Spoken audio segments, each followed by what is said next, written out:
Tuesday, everybody, and my car broke down, so that was nice. On the way over here, I didn't think I was going to make it, but I made it. I was able to do it. Called Reilly, said, "Hey, Reilly, you're going to have to steer the ship." But alas, I made it. You made it. Yeah, we have a lot to talk about today, man. Jeez, I know. A lot of news broke last night, and Roxy and I think Rocha saw yesterday the new Danny Boyle movie about what would happen if the Beatles just magically disappeared and you were the only one who remembered their music, and then you could play it for everybody. What would you do? That's the movie we'll be talking about today. There's a nice soundtrack going on to that movie, and I'm not talking about the actual movie itself. Oh. A lot of noise. Oh, yeah, well, we'll talk about that. A lot of noise happening in that movie. That was insanity. I want to hear this. We will. A lot of noise. Trust me, we'll probably talk about that for a half an hour. Oh, boy. Roxy Striar joining us as always. Mr. Mark Reilly and the outlaw John Rocha is here. Hello. Joined in the booth by Hey Alex and Cody. So that's the show for you guys today. We're going to have some fun shit to discuss. There's no doubt about it. You know what would happen to Collider Live if Roxy was the only person that remembered how to get here? If the same thing happened, there'd be no show. Yeah. I really struggled this morning. Yeah. The 5 was closed.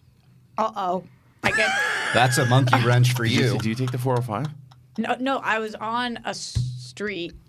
Just a street. A street, Yeah, sure. a long street. It's like whatever when you take Western all the way, whatever Western winds into Los Feliz. Silver Lake. Yeah, Los Feliz. You don't take the highways in the morning before the. Oh, I know what you do. You do Silver Lake and it pops into the Where? 5. Why So then I don't know. Well, wait I a don't minute. know. Aren't you in like Yeah. the BH area? Yeah. What the hell are you doing? Beverly Hills? I don't know. You That's where I live. wait, hold on, wait, You stop. don't go Melrose to Again, Highland and then right into. it doesn't matter. No, Highland's crowded. No. Yeah, I There's know, other but- ways. Oh my better. lord, Roxy Striar. So anyway, So taking for highways? those people out there who don't know the geography of California, what you should And neither does Roxy. don't you guys listen to Well, hold on, Macuga hold on. every week telling me I go too far? There's one thing I want to address up top because I agree with I agree with the audience so much. That I and derail the show? Not just you. Everybody does. Oh, sorry. We try to get into a conversation. I listened to it 3 days in a row. It's Roxy, We be try to fair. get into a conversation. We start talking about it. Someone says something. We go into another conversation, and it never finishes. It's so frustrating for listeners because I was listening to it as a listener. It's like you want to if we're talking about something, let the person finish their train of thought, right. then chime in. You're the host. Take us. I'm where just we're talking gonna about go. everybody, Okay. myself included. I I'm will guilty keep of my it mouth too. shut. Everybody's guilty of it. And this is not directed at Yeah. anyone in particular. Pick the subject, my man. So geography in California. The fact is, if you are living in California and you are in this particular area, what John Rocha and Reilly are saying is from where all three of the people that I'm looking at right now, all they need to do is take one particular road, and then that just goes straight to the Burbank area, and then you can find your way to the studio. Yeah. However, what Roxy Striar does is starts in the same area, not even then paying the attention. street that she should take. She goes a totally different way. She starts going east, Goes way past. east, way east, super east, and then happens to hop on a highway that takes you. Are you just still doing your tweet? Yeah. Why do we do that? Why are we doing this I'm in the show? listening to you. Why are we doing that in the show? I took a really cute selfie. Listen, I don't want to Roxy, not get it out. it's very important. You asked me. I didn't derail the show just now. You asked I me. know. I turned. I didn't say you derailed it. I'm just. I know. I just am with seeing the tweets. comments. You know what though? What? I'm listening. I can multitask because I'm a woman. What? What? You are. This is true. Thank you. I do have another funny story though. I No, gotta keep tell going with the one you're telling. That was it. You were done with it? So Why do you do that? That's the question. If you're done sending your tweet, Because of you course. guys told me I'm not done, but Oh. you guys told me that I shouldn't follow my gut anymore. No. And then I need to follow the nav, and the nav has me do that. Your nav's an imbecile. It might be, but it had. And the whole point of this was that finally I got to it brought me all the way to the 5, and the 5 was closed, and I panicked because I had no idea what to do. Okay. You guys know where I'm talking about? That 5 entrance that is Yeah. on by the zoo. Los Feliz. Are you Yes. using Waze? Yeah. And the Waze doesn't tell you that an highway is closed. No, it didn't tell me. So I got That's there, interesting. and it was closed, and I was on a business call this morning, and I was like, Gotta go. stopped listening, couldn't figure it out, pulled over, trying to open up both the other maps, like went some effed up way around something, ended up here, thrilled. Then you made it by It accident. was my life that was on the line. Oh, just your life. I just keep picturing the John Travolta meme gif from Pulp Fiction. Oh yeah. Yeah. The Roxy on like Los Feliz Boulevard. Who was it that you saw in the parking lot? One of you guys did? Who was kind of just.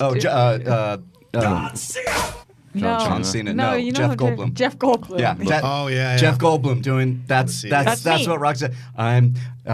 It's Rite Aid. Here I am.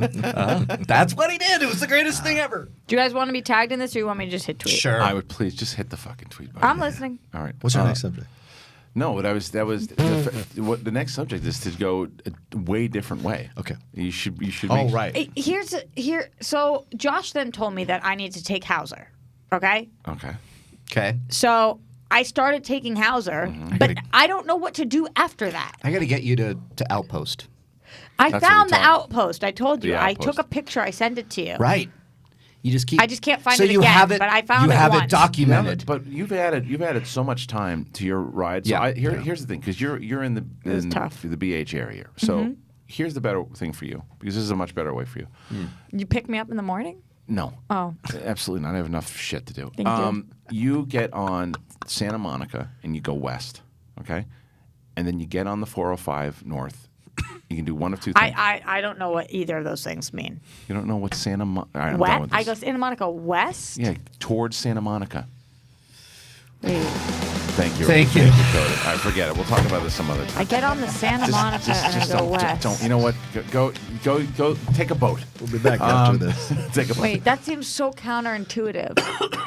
Taking a boat. My whole thing is I've gone all the way right. You want me to go left? You know what? No, I don't. You do you. Yeah. You do you, boo. I thought what my wife did last night was bad. This is nothing. Like I told you, the ongoing saga in my house is this Aladdin thing, right? The right. music- Yeah, the yeah. music You is showed funny. me your daughter. Singing it, right? So good. But that's I liked that new song by Naomi Scott. Right. The Speechless song. I really liked it. I hate it now. No. I'll tell you, not because it's not a good song. It plays 24 hours in my house. amazing. That was Let It Go That's with Let It me Go. on Frozen. It's a great song. She's a great singer, and it's a fantastic song. I can't stand it anymore because it's all that plays in my house. But the Aladdin soundtrack in general, right? So last night, the baby's, I call her baby, she's almost 2 now, but she.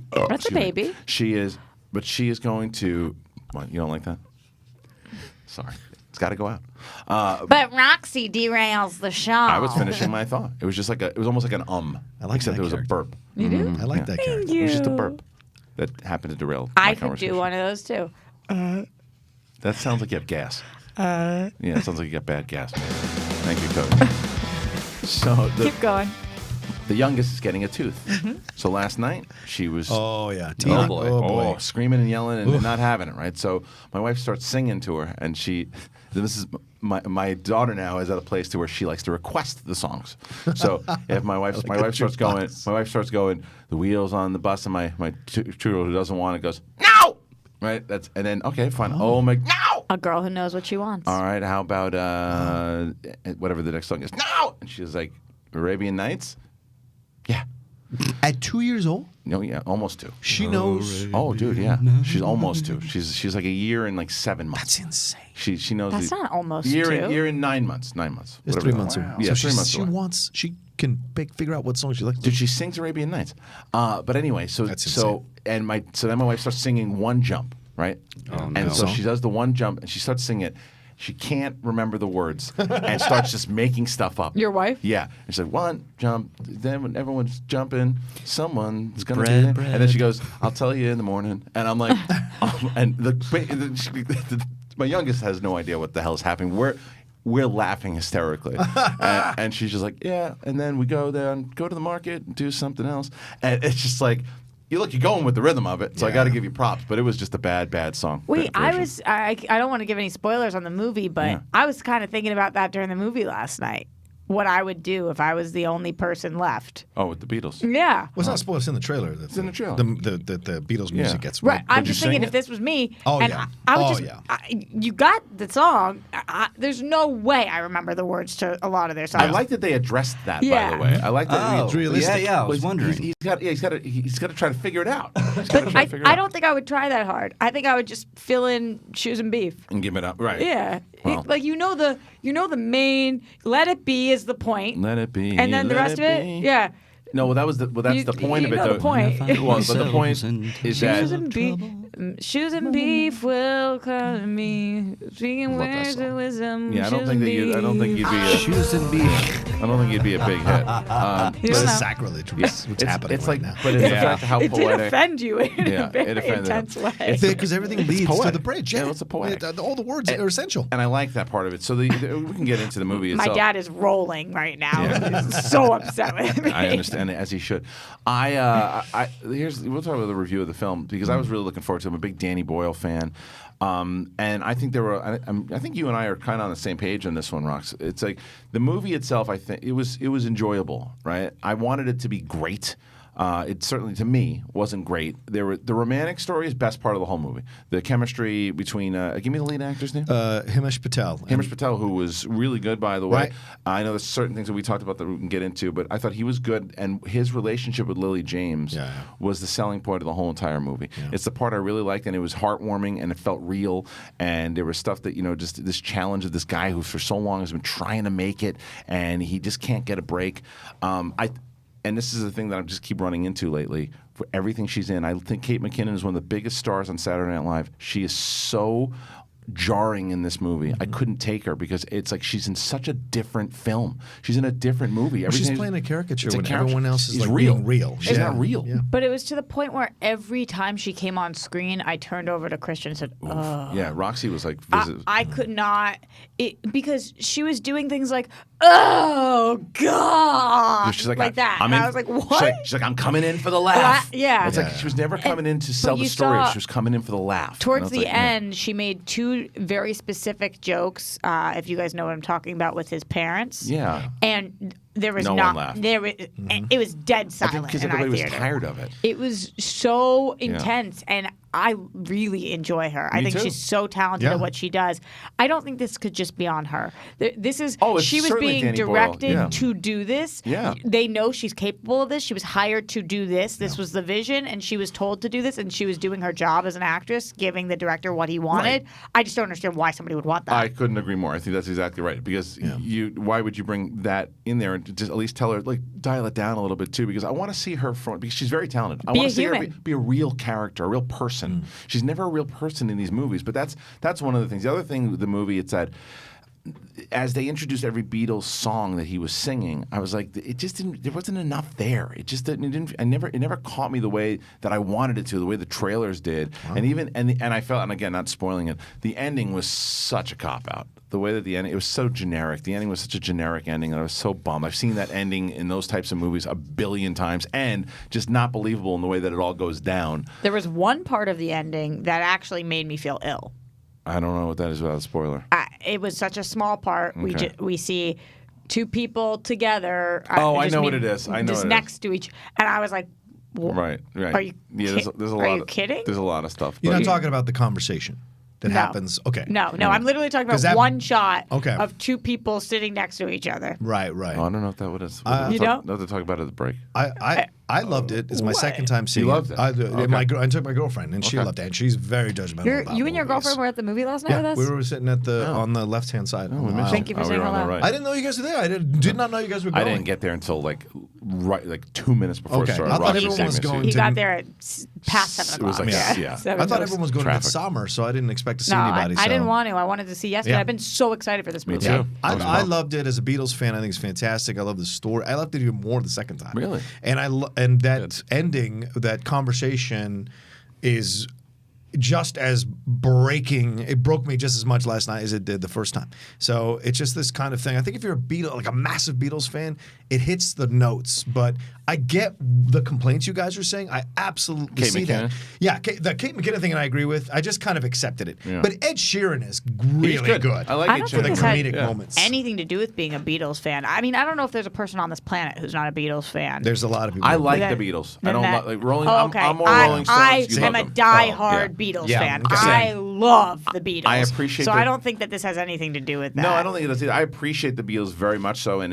I enjoy the music. I'm just more. If you told me you could wipe any music off the planet, or you can only choose. You have either the Doors, Rolling Stones, or Beatles. I get Beatles out of there right away, Really? and now I have to choose between the Stones and the Doors. Oh take my Stones out in God. a heartbeat. Me too. Me too. You'd go with Doors, I think, at the end. Probably. Yeah. Really? You love the Doors that much? Knowing him. Respect, Yeah. man. How I could love the Doors she too. love the Respect. Beatles if she thinks you could replace it with Shoes and Beef? It was That's a it was fantastic joke. voice It was a character you joke. do. That's a new one. Thank you so much. That's It really was good. Oh my good. God. I actually I'm ran. a voice actress. It's really good. I Thank ran you. into So somebody. perfect, like Muppet John's like voice. dying inside right now. I love it. I ran into somebody yesterday that like a receptionist that legit had that voice. Oh, wow. Very nice girl, but just had The that Doors voice. are coming out in That's a 4K on July 23rd. I know. So if you can The get us movie. a couple of I'm copies, trying. I I'm would, ready to I try. would owe you madly. Ready made my I request. love that film. Really? Yeah. Ask for 2, please. All right. I love that film. I think that this movie, going back to yesterday, is super worth seeing. Yes. Yeah. Because it does give you that feel in your stomach, and you're excited, and you want to know which song are they going to do next. I was bummed a couple of my favorites were not in there. Actually, my 2 specific favorite Beatles songs both were not in there. But I did like seeing it wasn't just like Josh says when you play songs from start to finish, a musical like that. It was sprinkled in really nicely. Just Kate McKinnon. And some of it falling slightly short made it a B movie instead of an A movie I agree for with me. that. I think that it's definitely enjoyable, and I would recommend going to see it in the theater because anytime you hear the music in general and its creative premise overall, I wanted it to be great. Right, and it was to me it was good, and like you said, every single time as I was really getting invested in the story of these real people in this thing, and the way that it kind of all goes down was just kind of like thrown in there. The way that it happens, the way that everyone forgets was kind of thrown in there. But I got over. But it was a record scratch every time that Kate McKinnon walked in because I was just like, what movie is this? This is just a different movie. And I agree with you. I think it's Danny Boyle's fault as much as anything else. There was one thing in the movie, and I won't say what, but that had me shocked. Were you guys shocked? I don't know what you're You talking don't know what I'm talking about?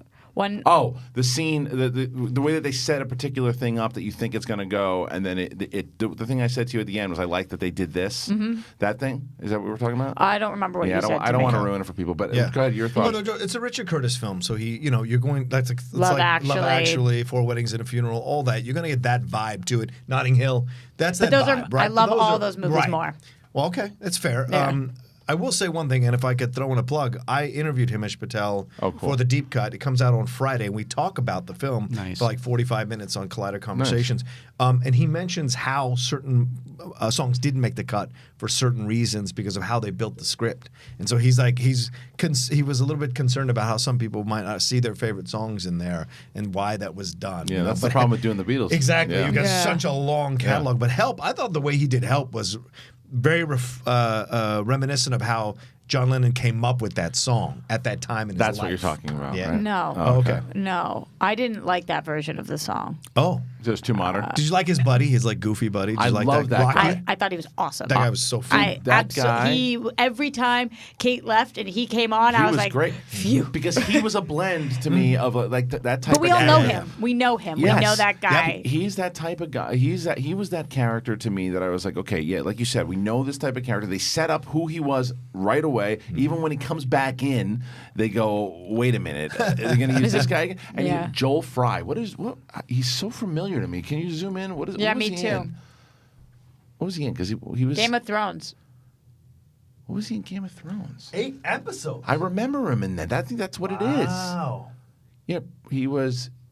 I can't even pronounce his name. Hizdar. Yeah, let's see. Joel Fry, Game of Thrones. Yeah, hear him. Wow. Yes. Oh yeah. Oh, that dude. Yeah, right. but what was he? What was he in the show? He was one of the not masters, but what the hell? Whatever, but he's so good. He was. I mean, because the fact that he's a chameleon, he was awesome. Yeah, he he was was. awesome in the movie. He's probably my favorite character in the whole He was movie. great. I love Lily James. Lily James can do no wrong for me. Yeah, she's Everything great. she's in, She she's made the great. film for She's me. great. She's perfect. Yeah. And she's so likable and Yeah. cute and just. Yeah.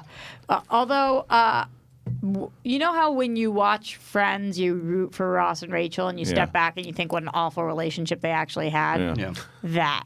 That was what you felt for these two. Like when I went home, I thought about it and was like, Yeah. You didn't care. not that I didn't care, but I don't think it's right. If you were her friend, you would say you should have stuck with dude A. Well, I don't know what she did in this movie or what people know, but I just think that they had different dreams. Right. And Oh, I know. Yeah. Okay. Well, look, when you get a chance out there, you peeps, to see it, then we'll go into a more kind of spoiler-heavy discussion on it after a couple yeah, weeks. I want to do spoilers on Yeah, it we because should. I still got there's more. thoughts. But anyway, and I think that all three of us agree. You should definitely see it in the theater. It's Yeah. it's I'd one of watch those it things. again. Yeah, I would too. It's just like I said. I wanted it to be great. Yeah. Do you think this could have been a Netflix movie? Yes. Me too. Oh, thoroughly. Yeah. Me too. I Easily. could see that. But I'm glad I got a chance to see it in the theater because, like you said, you got to hear the Beatles music in the surround sound, and it was I can't cool. believe you guys don't know the part that I'm talking about. You got to give it's more not of a that hint. much. I don't want to know more of a hint. Okay, We'll okay, just okay. break time. Break time. All right. What? Look at this. I can see what time it is now. Just Yeah. Look at the wall. Yeah. Yes. Beautiful. Yes, we can all read that clock. I know. It's Roxy. Okay, so It's 10. see how it is right now? It's 10, 10. 21. Yep. Yay, Roxy. Yep. I know all the See, 15-minute marks. Okay. And then you just count one. So the 4 Yeah. is I 20. did it. I did and it. then It was one. pretty quick, too. True. Yeah, There you thank you. That's absolutely There true. you go. Nailed it. I don't know if we can talk about it.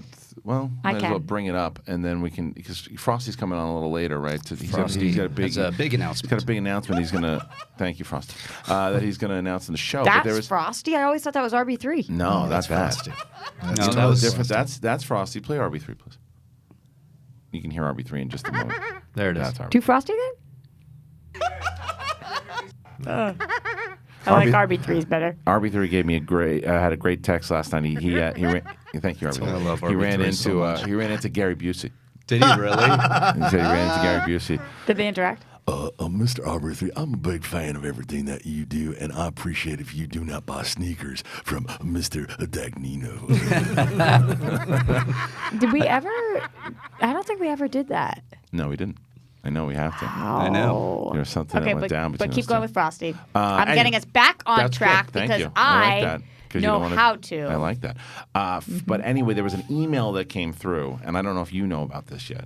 So this email came through from our friends over at the Arclight, to where we do a lot of screenings with the Arclight, to where they generously offered to do a screening with the fans of Collider Live and us of the thing. Are Oh. you Are you making a joke right now or Fucking- no? I swear. kidding? Wait, what? Who I wants to swear. do this? And Arclight. why? And where? And why haven't mean, I why? received this email yet? Frosty doesn't send things to you. He sends it to No, me. I know he You should doesn't. tell him. Arclight sent Yeah, an Frosty email hates to sending things to Frosty producers. about Collider Well, Live. Frosty really has a does. relationship with them. Frosty does all the screenings. How do you and- think they heard? Because they listen to Collider Live, Yeah. Arclight, and we've mentioned it a few times that we do the screenings would and love to stuff, go and to they that. know that the fans want to do it, but like they, you know, What do you think? it's just another night out that I gotta that it's like Yeah. yeah. We got to do it. Yeah. wanna- Are you kidding? I don't know. We'll fill that whole See theater. that in the big screen? Oh, Come yeah. on, we can pull some strings too. We got to What get kind of like let's get Carpenter in. Come on, can't we Kurt try to Russell. reach out? We gotta talk. Well, look, when Frosty's on Russell. the show, Frosty we'll can bring, do this we'll bring kinda it. You know stuff. what? You know what we'll do is if Dorian's listening, we should do it. We should do a poll. Should do a poll of if we did a screening of the thing, and I went at the ArcLight, would you guys go? And if we have enough votes, then we'll see. Because I don't want to go there because if there's like 30 people there, I don't want to just go. I can do that at home. You know what I mean? Like just watch it at home. Because it's like you want if it's like a big fun experience with like a big live show, I might do it. Back to the Future was almost full. Yeah, I know. So We could do a Collider Live there. Well, we probably have to in the beginning of the. We probably have to open it. Yeah, buddy. Yeah. Am I invited? It's definitely not. Can I come? I still haven't seen it either. Nobody cares Oh. about that. Well, you haven't seen The Matrix. The Matrix is one that we should do. What? Yeah, she'd never seen The Matrix. I think that's more Red of a sin. pill, blue pill. I get Yeah, it. I think that's more of a sin. Huh? I think it's more of a sin to have not seen The Matrix than it is the a more the current thing. sin? Yes, I would agree. Yeah. It's a more current I'm a kid. sin. Leave me alone. You're a it's kid? both. No. It's both. No. I can't. No, there's- So Roxy. you've never seen Rocky, the first Rocky? I saw it. Yeah, it came out before. Whatever. Came out way before. I liked it. 20 years, 22 years fine. before. Yeah. So. it's the 37th anniversary of the thing coming out. 37. See, Roxy liked that one. You know, it's like I'm always trying to find something he can hang his fucking hat on to see this movie. But it's like, nope.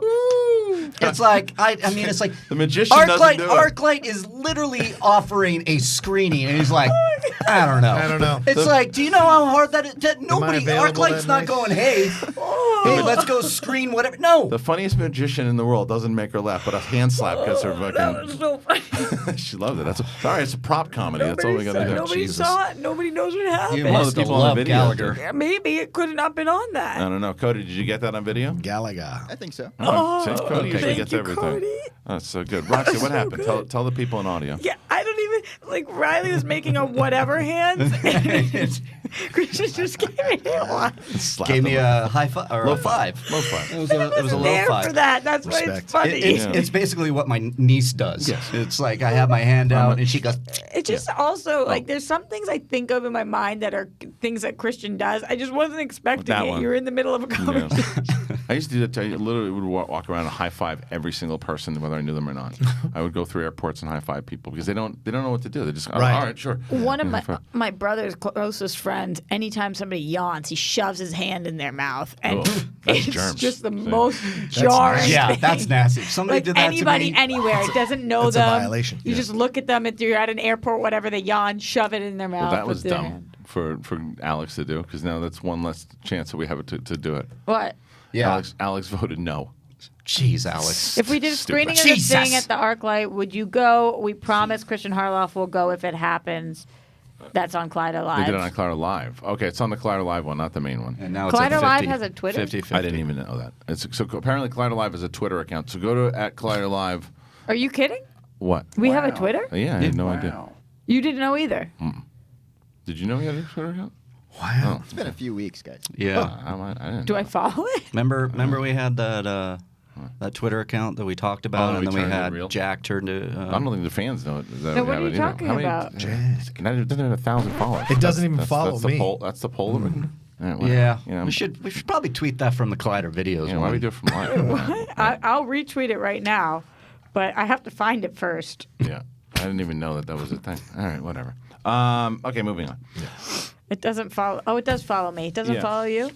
No, it's not. Well, I'm not on the show regularly. Yeah, I mean, you're on it very often. You are It follows 38 people. You're definitely one of the top 38 people Not on the according show. to this person. one of these two. Okay, All right. look, some big news, and I actually found out from the Facebook group. Didn't even know this.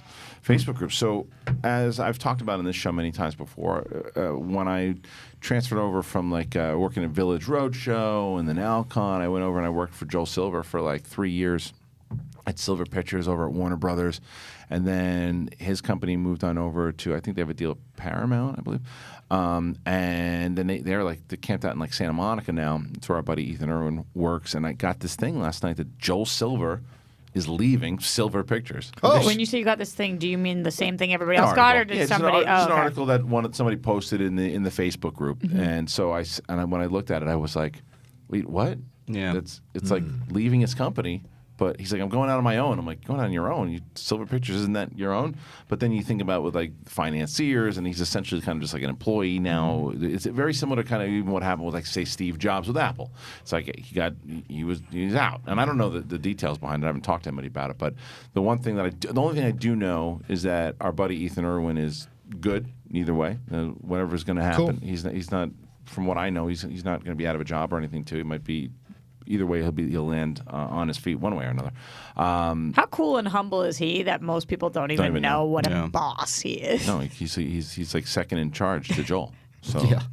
So it's like, then that's big. So I don't know. I don't know what's going to happen with Ethan yet, but because he wasn't even mentioned in the article yet. There's more about Joel kind of going off doing his own thing, and it's interesting because Joel had like an unprecedented deal when I was there at Warner Brothers. People don't realize that.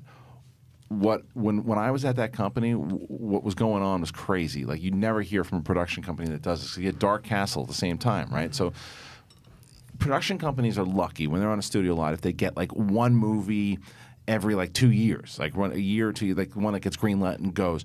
Joel had 3 or 4 movies coming out a year, maybe even 5 sometimes, because whether it was through the Dark Castle banner. And I remember that I was so busy because I was on the desk for both Gambino. When I started my career there, I was the assistant for both Gambino and Olsen, who were 2 VPs of the company, and they both had 2 or 3 projects going at the same time.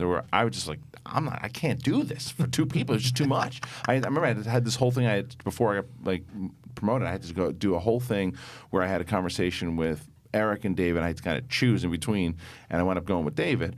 And because the company was just getting so big for so many projects that they were doing. But I think What were you working on when you were there? What were the movies so that were many. there? V for Vendetta, Kiss Kiss Bang Bang. Oh, wow.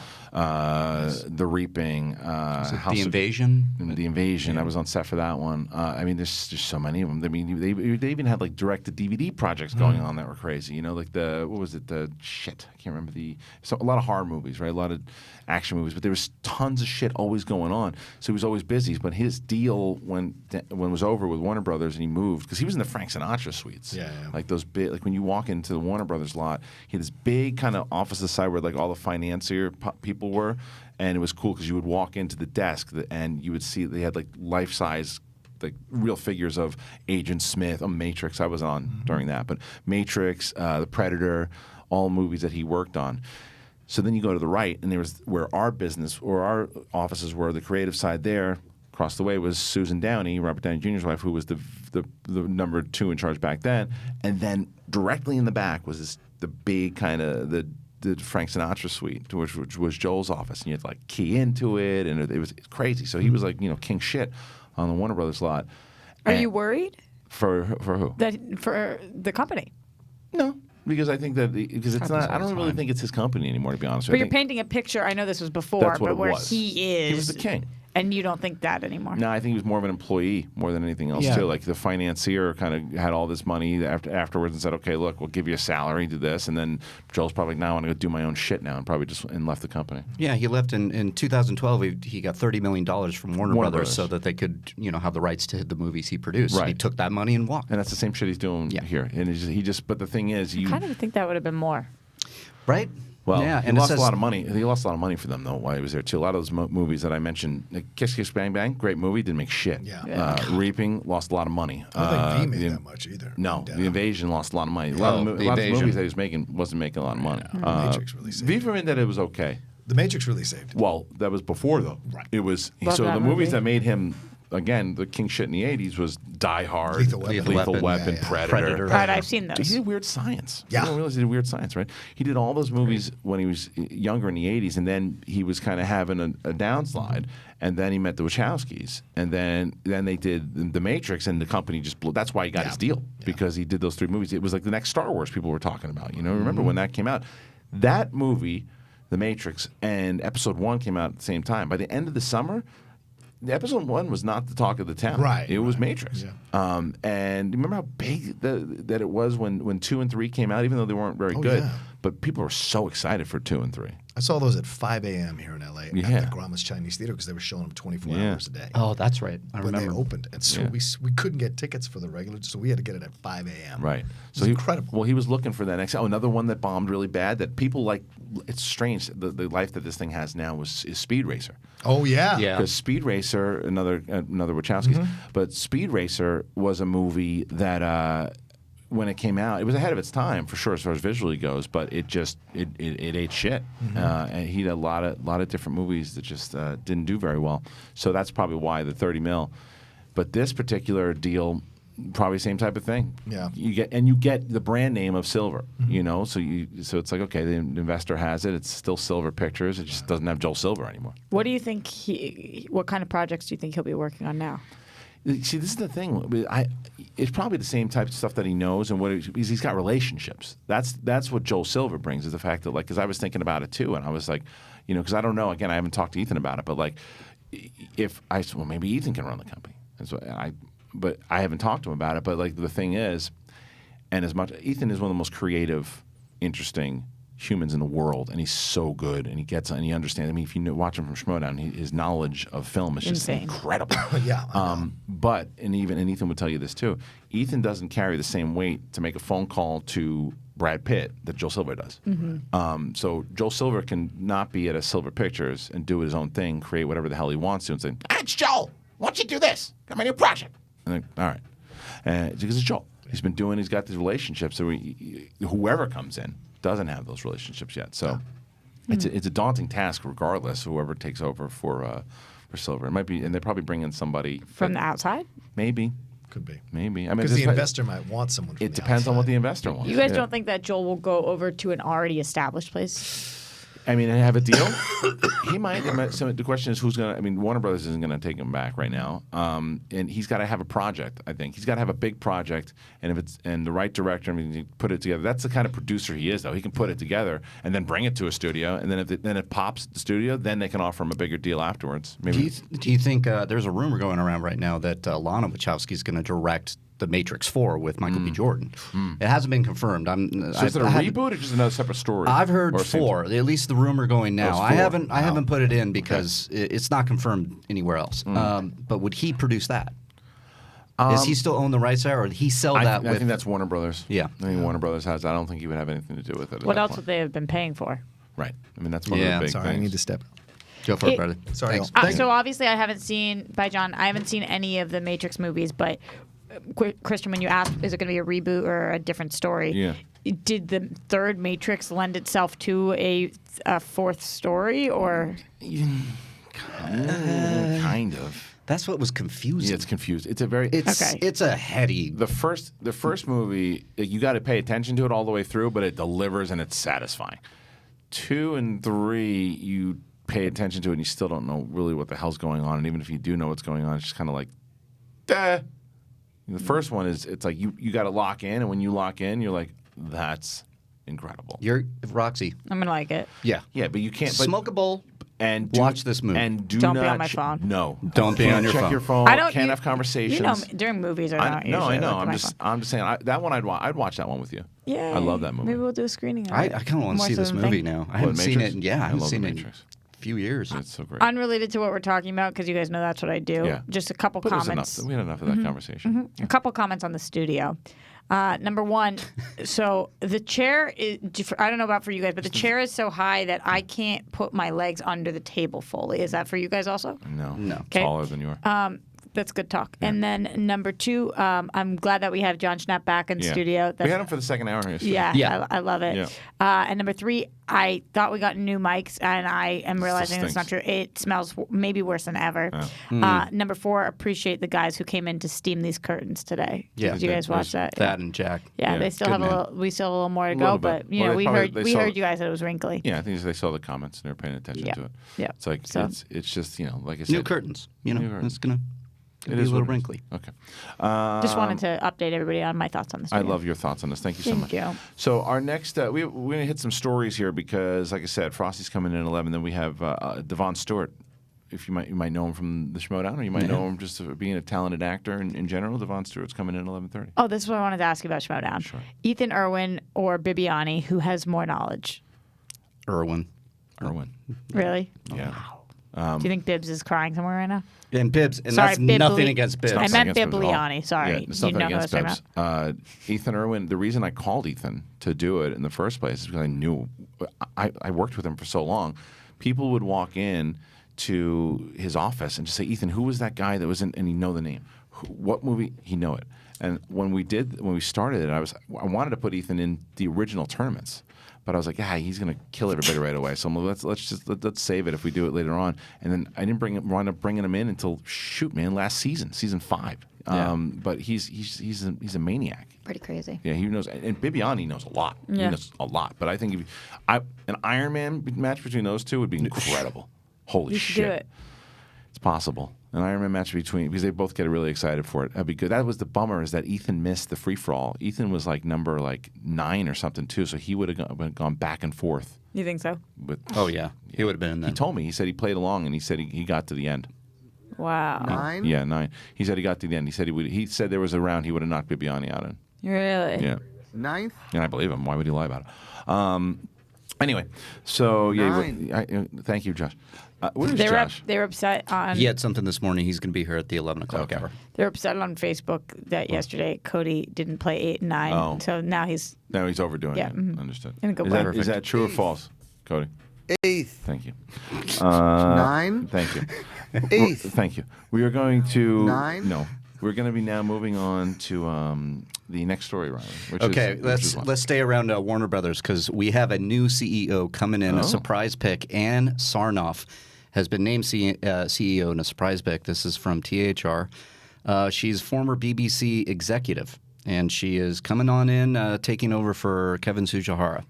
Okay. It's a big appointment. Big move, and just very similar to what we were just talking about with Lucasfilm. It's a matter of you don't judge. You never judge on the hire. You judge on the accomplishments after the hire. That's the big thing too. So once again, if whoever interviews, they got the job because they're the right person for the job by the people that are hiring, and they have so I want to see what's going to happen now. And this is not just people right away say, "Oh, the DC. What's going to happen with DC?" It's going to happen with all of it. It's going to happen with Fantastic Beasts, which is flailing right now. What's going to happen with all these movies that they have in the pipeline? What's going to happen with the streaming service? What's going to happen? What is Sarnoff going to do?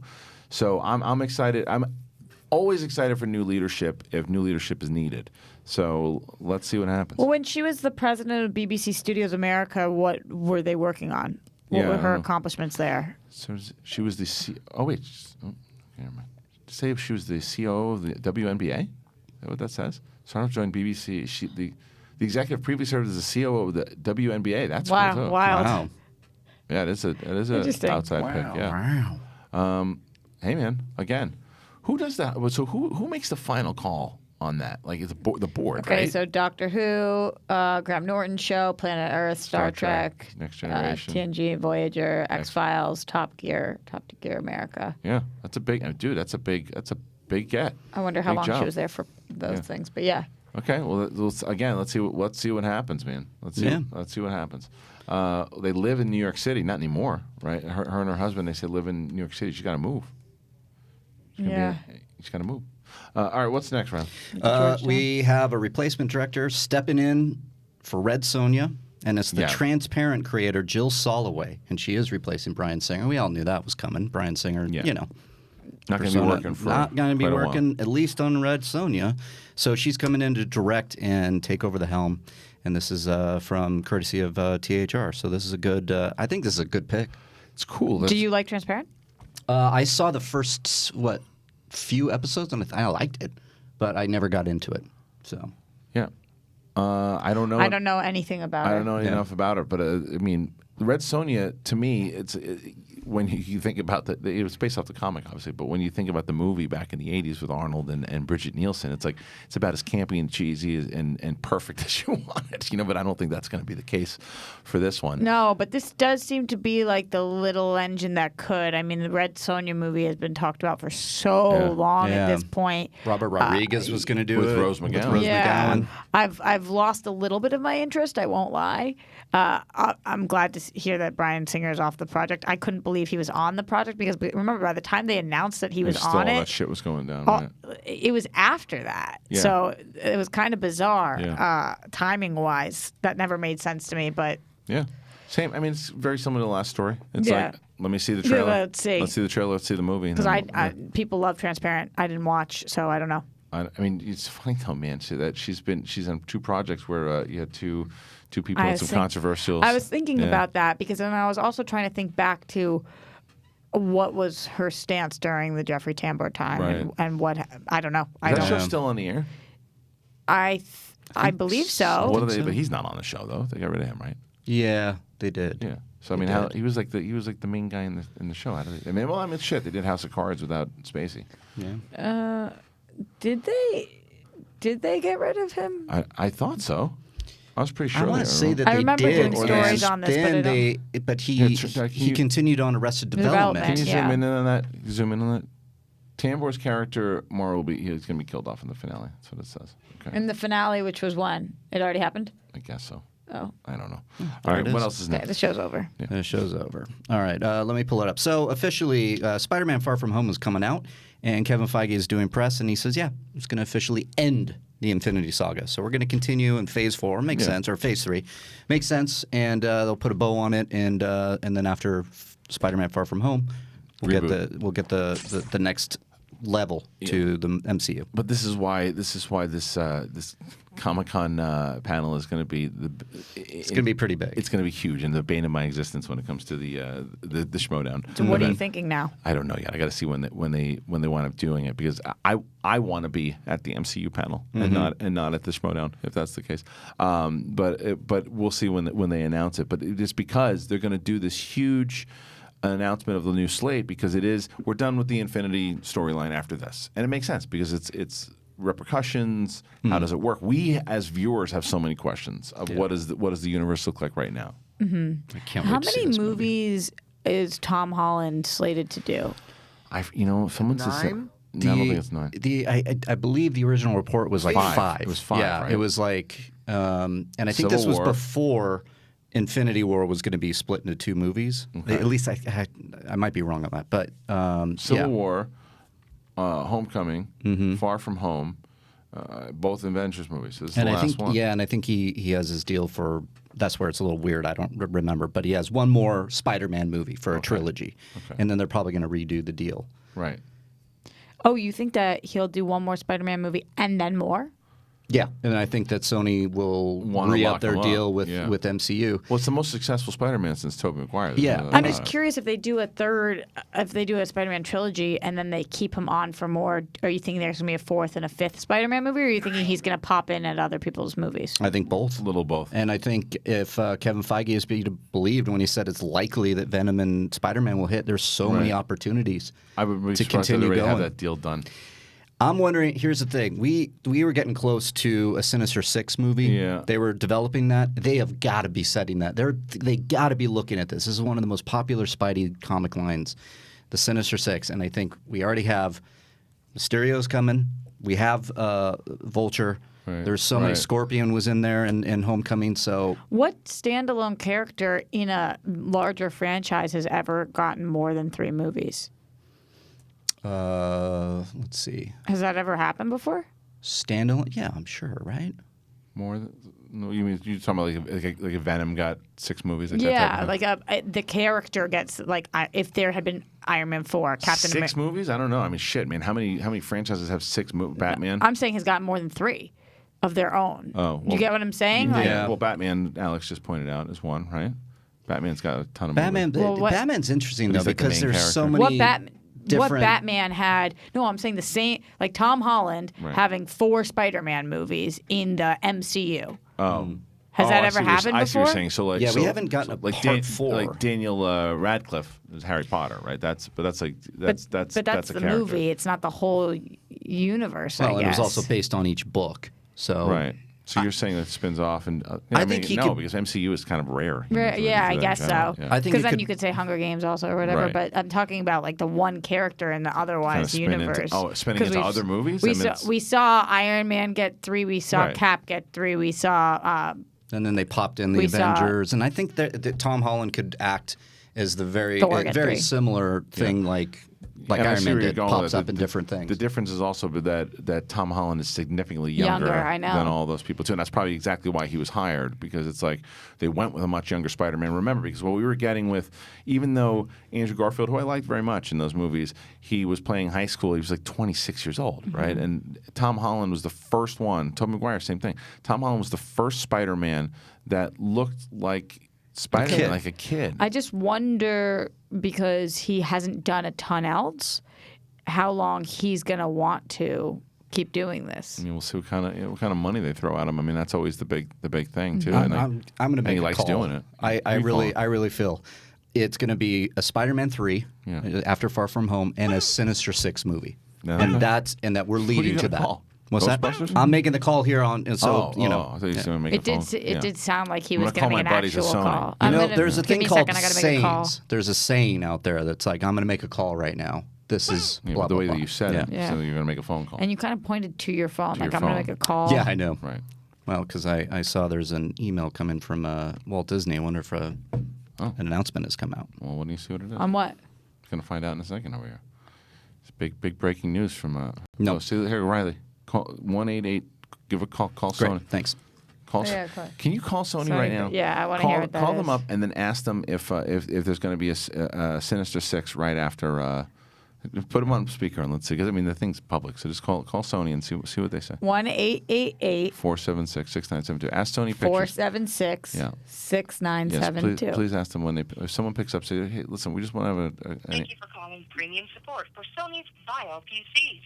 no. Forget For That Sony, is what? not it. it. I don't know. Vio This PCs. is a bust. That is Bad. not the number. Sorry, wrong number there. Hey, Alex.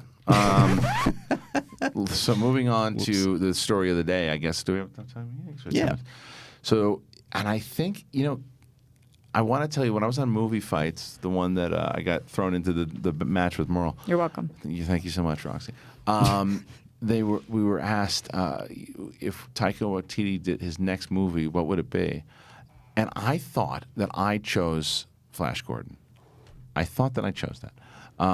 What, strangely enough, now.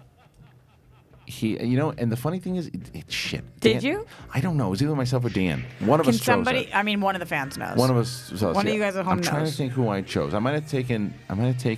We could look it up. Yeah. Can we see if somebody in the Alex? comments knows who chose it? Dan might have chosen it, but We could also either just way, look it up on YouTube. Conversation came up of him doing Flash Gordon, right? And it's the animated version though, right? It's like an animated thing. They're going to do. They want to try to take a stab, as the wording, for an animated movie instead of a live action. It's a saying, Riley. You It's don't a saying. actually take a stab. But why? Why are they just doing? I don't animated? know. Why I don't like the idea I don't of an like animated. animated. I would because they're Taika trying- Waititi. Now, Page off but of you can Spider-Man? also say Spider-Man. Yeah. Into the Spider-Verse. So maybe we're going to get something great. But I wanted a live action, especially with Taika Waititi, if he is doing this. And in the reports right now is he is not yet signed on to direct. Okay. So he's kind of like. Yeah, this is what it says. It circling says it. Deadline reports that Thor Ragnarok Helmer Taika Waititi has been hired to take a stab at a Flash Gordon animated movie. Deadline says he's writing and directing the new adaptation, but Waititi's team tells the outlet it's too early to gauge Correct. exactly what his role will be. But what's clear is he is being hired by Disney-Fox to envision a way forward for the IP as an animated feature. That makes sense. Yeah, You're just not happy. I'm happy that he's involved. I'm It's better than him not being involved. Yeah, I'm not happy that he. That You don't it's want animated. No, I think it's. I'm with you. It's very similar to the way I feel about Masters of the Universe. I think it is such. It's calling out for an adaptation of a fantasy sci-fi trilogy, and it could be so good. But with animated, you can throw more humor in there, and you can throw more. You could do a little bit more, not goofy stuff, but like you can. There's more ways to do. I don't know, be a little more forgiving. At least for me, watching it, going, well, it's animated, and it can be a little cheesier. It's fine. If you guys could see him working on one property right now, what would it be? Thor Ragnarok 2. I'm getting it. I'm getting what I want him to work on. An episode of The Mandalorian.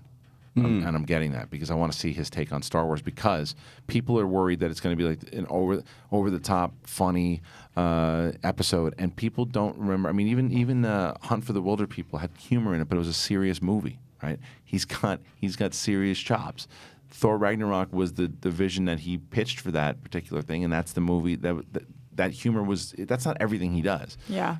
He's just a very funny guy. Like we had a chance to meet him. Yeah. He's one of the funniest humans I've ever met in my life. Yeah. He's just naturally. He just got. I that agree. thing. He's great. He's just naturally funny. That's why he's so damn likable. But and he's a star. He's one of those guys that cross over from just being a director to a star.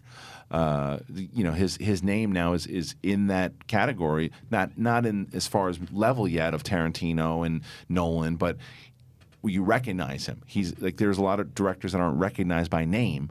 You have to recognize by saying their work. Oh yeah. As opposed to Taika Waititi's new film. Oh cool. He's starting. I think to get in that our name. group, I think my sister and grandma still have no idea who that is. True. Yeah. He hasn't hit the level. That's what I'm saying. Yeah. He hasn't hit the level yet, but he's getting there because this is the reason why. Like when I went to, I think it was I don't remember where it was, but they were interviewing people outside, and there were certain people that were getting like rounds of applause. The second he passed by a frame, the whole theater erupted in applause. And I was thinking of the Endgame premiere, and he's just beloved in general. Now, granted, there were a lot of his peers there, but there was a lot of fans in the audience. He's becoming, and it didn't hurt in the fact that he's a character in that movie and in Thor Ragnarok. So, and he's a personality. I mean, that's the thing. That's why he's pop. So I'd be curious. I just want to see an actual feature film. Yeah. Did anybody write to us and tell us? Was it Dan that chose Taika? Oh, I We're haven't. almost there. We're looking it up. Okay. Looking it up. We almost got it. All right, just let me know whenever you get a chance. Okay, so that's it for as far as that goes. Anything else new besides those stories? There's, Yeah. quite a bit. I What? mean, we have our first, you know what? No, let's do this. Ryan Murphy directing Oscar hopeful The Prom for Netflix. Meryl Streep And Ariana Grande is doing this. And Nicole Kidman, And right? Nicole Kidman. I'm going to pull And also, who was it? James Corden. James Corden. I'm pulling it up right now. There's okay. Nicole Kidman, Netflix. James Corden, Ariana Grande, Awkwafina, who I freaking love her so much now. Keegan-Michael Key and Andrew Rannells. They're all set for key roles in the Prom. Who is Andrew Rannells? I don't know. Oh. The story, I'm just reading the cast list. The story follows 4 formerly famous Broadway actors who travel to the fictional conservative from town. Girls. Yeah, he's great. Oh, okay. Oh, yeah. So they traveled to the conservative town of Edgewater, Indiana, when they learned that a lesbian student was not allowed to bring her girlfriend to the prom. So while their trip is under the guise of champion inclusivity, they're mostly just looking for good press to make them relevant once again. This is going to be at Netflix, and part of Murphy's new Netflix deal. This is the first. So it and it's going to make be sense that Andrew Rannells is. Well, I am literally never been so ashamed to be a theater major in my entire life that I did not know who that was, considering Book of Mormon. I right. feel crushed in my soul right now, and I'm really sorry to Too hard everybody out on there who yourself, I've Rox. let down. Fight on still. Yeah. But yeah, I mean, epic cast. Meryl Streep. Interesting that this is taking place. Like, I can't believe that it's 2019 and we're getting an announcement about a Nicole Kidman, Keegan-Michael Key, Meryl Streep, Ariana Grande, Ryan Murphy. Yeah. Oh, and it's movie. going to be debuting in award season, so Netflix is going to push Taking a this. shot. Heyo. Yeah. Not bad. Yeah, man, that's a big story. I mean, and look at Meryl Streep though, who was she 70 years old? She just turned 70, I think, right? Yeah, it was just her birthday this week. Once again, because say what you will about Mary Poppins Returns, it has introduced the great Meryl Streep to my daughter. There it is. To where, even though that scene is completely unnecessary. Why is Meryl Streep in that movie? Because it's Meryl Streep. That and there's no scene- way you're going to put it on the cutting. That scene is probably where I finally checked out. That scene is so you could literally see people watching it in the room, the creators of the film, and going, "Yeah, this scene doesn't work at all. Do we cut it? What are you, a fucking idiot?" Meryl Streep. Yeah. Yeah. It's like so. Had it been anybody else, it would have been cut. Easily. It has nothing to do with the film, really. It's such a scene that is such a throwaway scene that So adds nothing long. to the plot. So long. It's just like it's like a Broadway show that has an actor. Oh, okay, that was a cool act. Let's get back to the plot. But yeah, it was. But anyway, my daughter, who loves the score, knows. Because she said to me, she's like, "Who's Meryl Streep?" I have Meryl Streep. And then I told her she's like one of the greatest actresses of all time. Now we were driving in the car, and it's like, it's Meryl Streep's birthday, and Dad, it's Meryl Streep's birthday. That's amazing. It's really good. A couple of different things on that. I did tweet out saying hot take that Big Little Lies might be Meryl Streep's best performance of all time, which I don't know if it is, but top few. And everybody's like, have you never seen Sophie's Choice? Which I have and I love.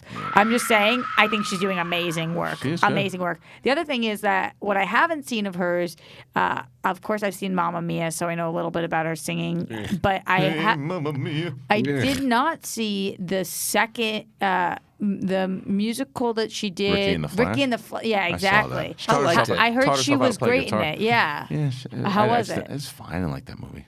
I didn't really like that. Oh, really? Okay. You liked it? Yeah, I liked Well, I heard that she sounded great She was fine. because this is a musical Yeah. property. So. Well, we'll go through. She was great in The Post. And when is she not good? No, she's always good. So Mary and Poppins again, I'm not Returns. saying this is her Yeah. best ever, but I don't remember. It might be. Mamma Mia, here we go again. The Post. Let's see. Florence Foster Jenkins. She was great in that movie. Suffragette. Never saw that. Ricky and the Flash. Into the Woods. Yeah. Yes. Horseman. You like that movie? I didn't really. I The don't- Giver. It's fine. she was August. amazing in August. She was really She good was in great. that for sure. Yep. Girl Rising. Iron Lady, obviously. Yeah, Hope Springs, Iron Lady, Fantastic Mr. Fox, Julie and Julia, Doubt, Mama. I mean, she's great in everything. She's great in Still, my That's favorite epic. is Devil Wears Prada. everything. She's great in that. too. She's amazing in that. her in that She's movie. got such. Prime. Yeah, she's the best. She's the best ever. She's really good. What did Adaptation. overrated? man. Overrated. Adaptations of real? Oh, I'm imitating Donald Trump talking about Meryl Streep. Overrated. right. Oh, God, that's right. Right. Never met her before. All right, we're going to go to break. Alex. We're going to go to break, and Hey, Alex. Thank you. What do you got, Alex? Yeah, you did say Flash Gordon. I did say Flash did. Gordon. You did it. Look, thank you Good so much. job, Thought it Christian. was Congratulations. All right, well there you go. Proud of you, I said it. Thank Christian. you so much. It was me. Way to go, Christian. All right, we'll go to break. When we get back, Frosty McGosty's going to be in. Okay, good. Again with the headphones. Okay, just throwing them around. All right.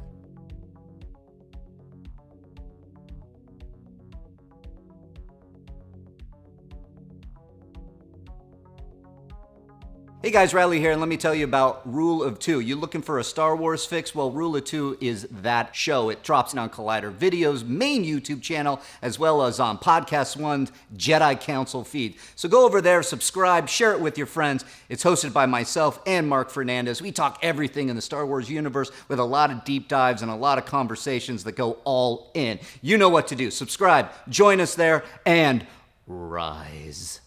Hey everyone, John Rocha here, the host of Collider Mailbag. A new episode drops every Saturday and Sunday in your face and in your ears, answering the questions from you fans about the world of entertainment, film, and television. Me and great guests from our sphere do the best to answer your questions from Twitter, from Instagram, and of course, email as well, every Saturday and Sunday.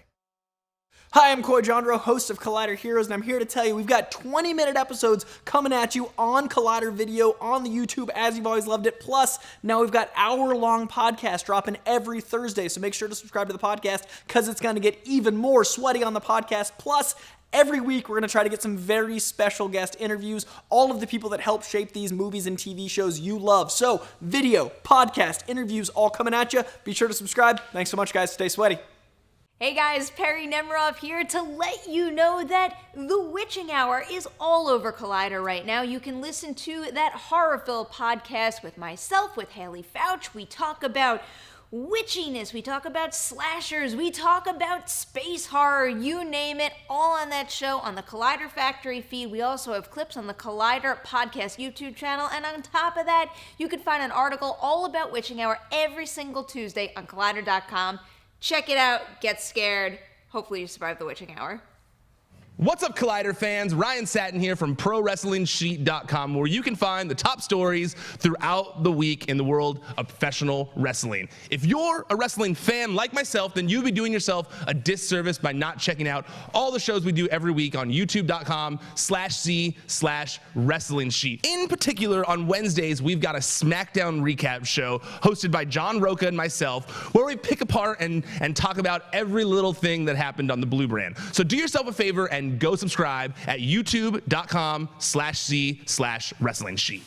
Hey guys, Perry here to let you know about the new edition of Collider Movie Talk. We are going to 5 days a week. We have a short, sweet 20-minute show where we focus on the two biggest stories of the day. You can expect to see all of your favorite Collider personalities on the show, including Jeff Snyder, John Rocha, Haley Fouch. You're getting Josh Macuga every Friday. We're going to have a blast. It's going to be informative, fun. Come join us.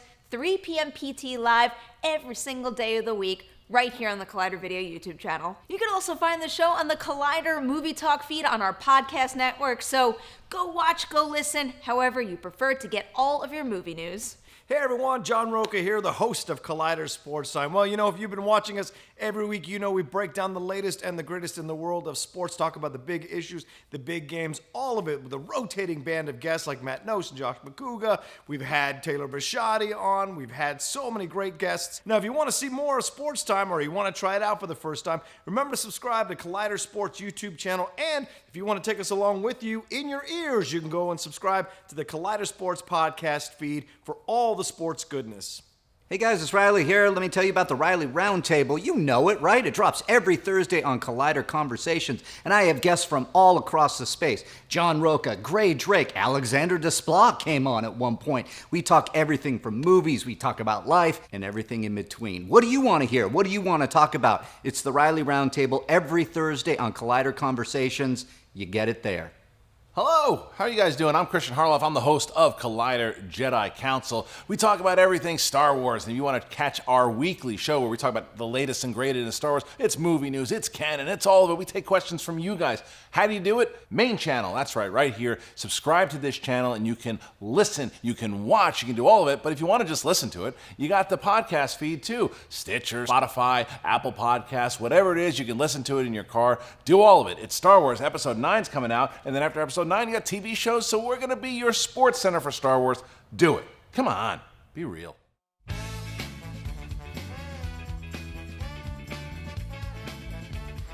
Applesauce and beans, beans and applesauce. Put it in your spaghetti sauce. That's what we do. Hello, everybody. How's everybody doing? It's we're back here on Collider Live, and joining us in the studio. Roxy didn't like that song. Good. Dude, you should have said. I got her today. Did you? Like, It was really now good. listen, How did I miss that? You missed it. So the was magician really bit, funny. the magician bit, nothing. Right? no. The applesauce and Yeah. tomato sauce, nothing. Put your hand out. So I go like this to Reilly. Reilly's in the No, but middle. it wasn't out like that. No, Like, be like, but he was oh, yeah, you're get talking me cat. it's like this. Yeah, So no. and I go, and she lost it. She lost it. That was it. It That's was what gets really her. good. She's Yeah. a terrible sense of humor. Yeah. I have the best. It's not the best. Okay, I so went to groundling. obviously Josh Macuga is here, but joining us on the show once again, he is the reason we're all sitting here today. As far as the Collider goes, he created Collider. He is the man, Mr. Frosty, Steve Weintraub. Hello, sir. How are you? How are you doing? Yeah. So first, before we get into your big announcement, because we do have a big announcement, I had mentioned earlier that we got a nice email from our friends over at the Arclight. They are fans of the show. They listen to the show. They understand It's true. that that the fans want me to see The Thing. It's a movie I've never seen before, and they generously offered to do a screening of The Thing. But we just have to see if there's interest there. Is that something now? So how would that work? If I decided, okay, listen, I think there's enough people that we can even open up. Wow. We can even open up with a little Collider Live stuff up top, and maybe even get a Live special show. guest. Reilly wants to get Carpenter. I think that's probably out of the realm. I don't think anything's out of the realm Okay. until we actually try to.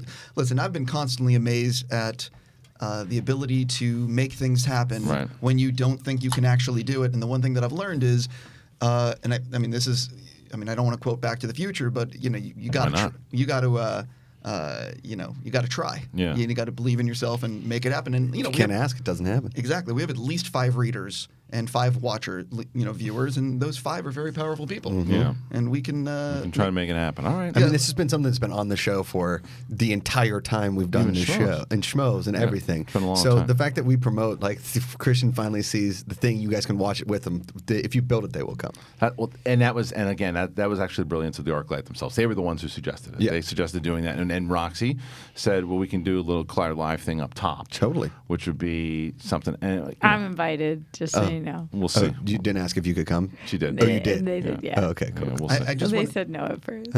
I just want to say real quick that I think I watched you screaming from the Us thing. Oh, yeah. I would 1,000 say at times. least 10 times. It's the best. I mean, the video is unbelievable. How many views does that thing have now? Can you bring up Josh's? I think Twitter? on Twitter it's got the most. It's got like 35,000. Yeah, right? something. I like The mean, one that you tweeted out? yeah, like that main video. I just couldn't believe it. I mean, it was unbelievable. And again, I don't watch things like 10 times. It was amazing. I told them yesterday that I saw a 40,000. 40,000. Yeah. I saw a promo for like a commercial for the DVD release on Sunday night when I got home, and the music started and my body started like shaking. I turned on and my wife was like, "What?" And I was like, "Turn the channel, turn it."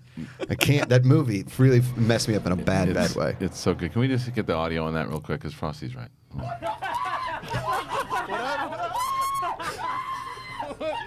The poster falls off. What? Her movements. She's so are scary. They're so good.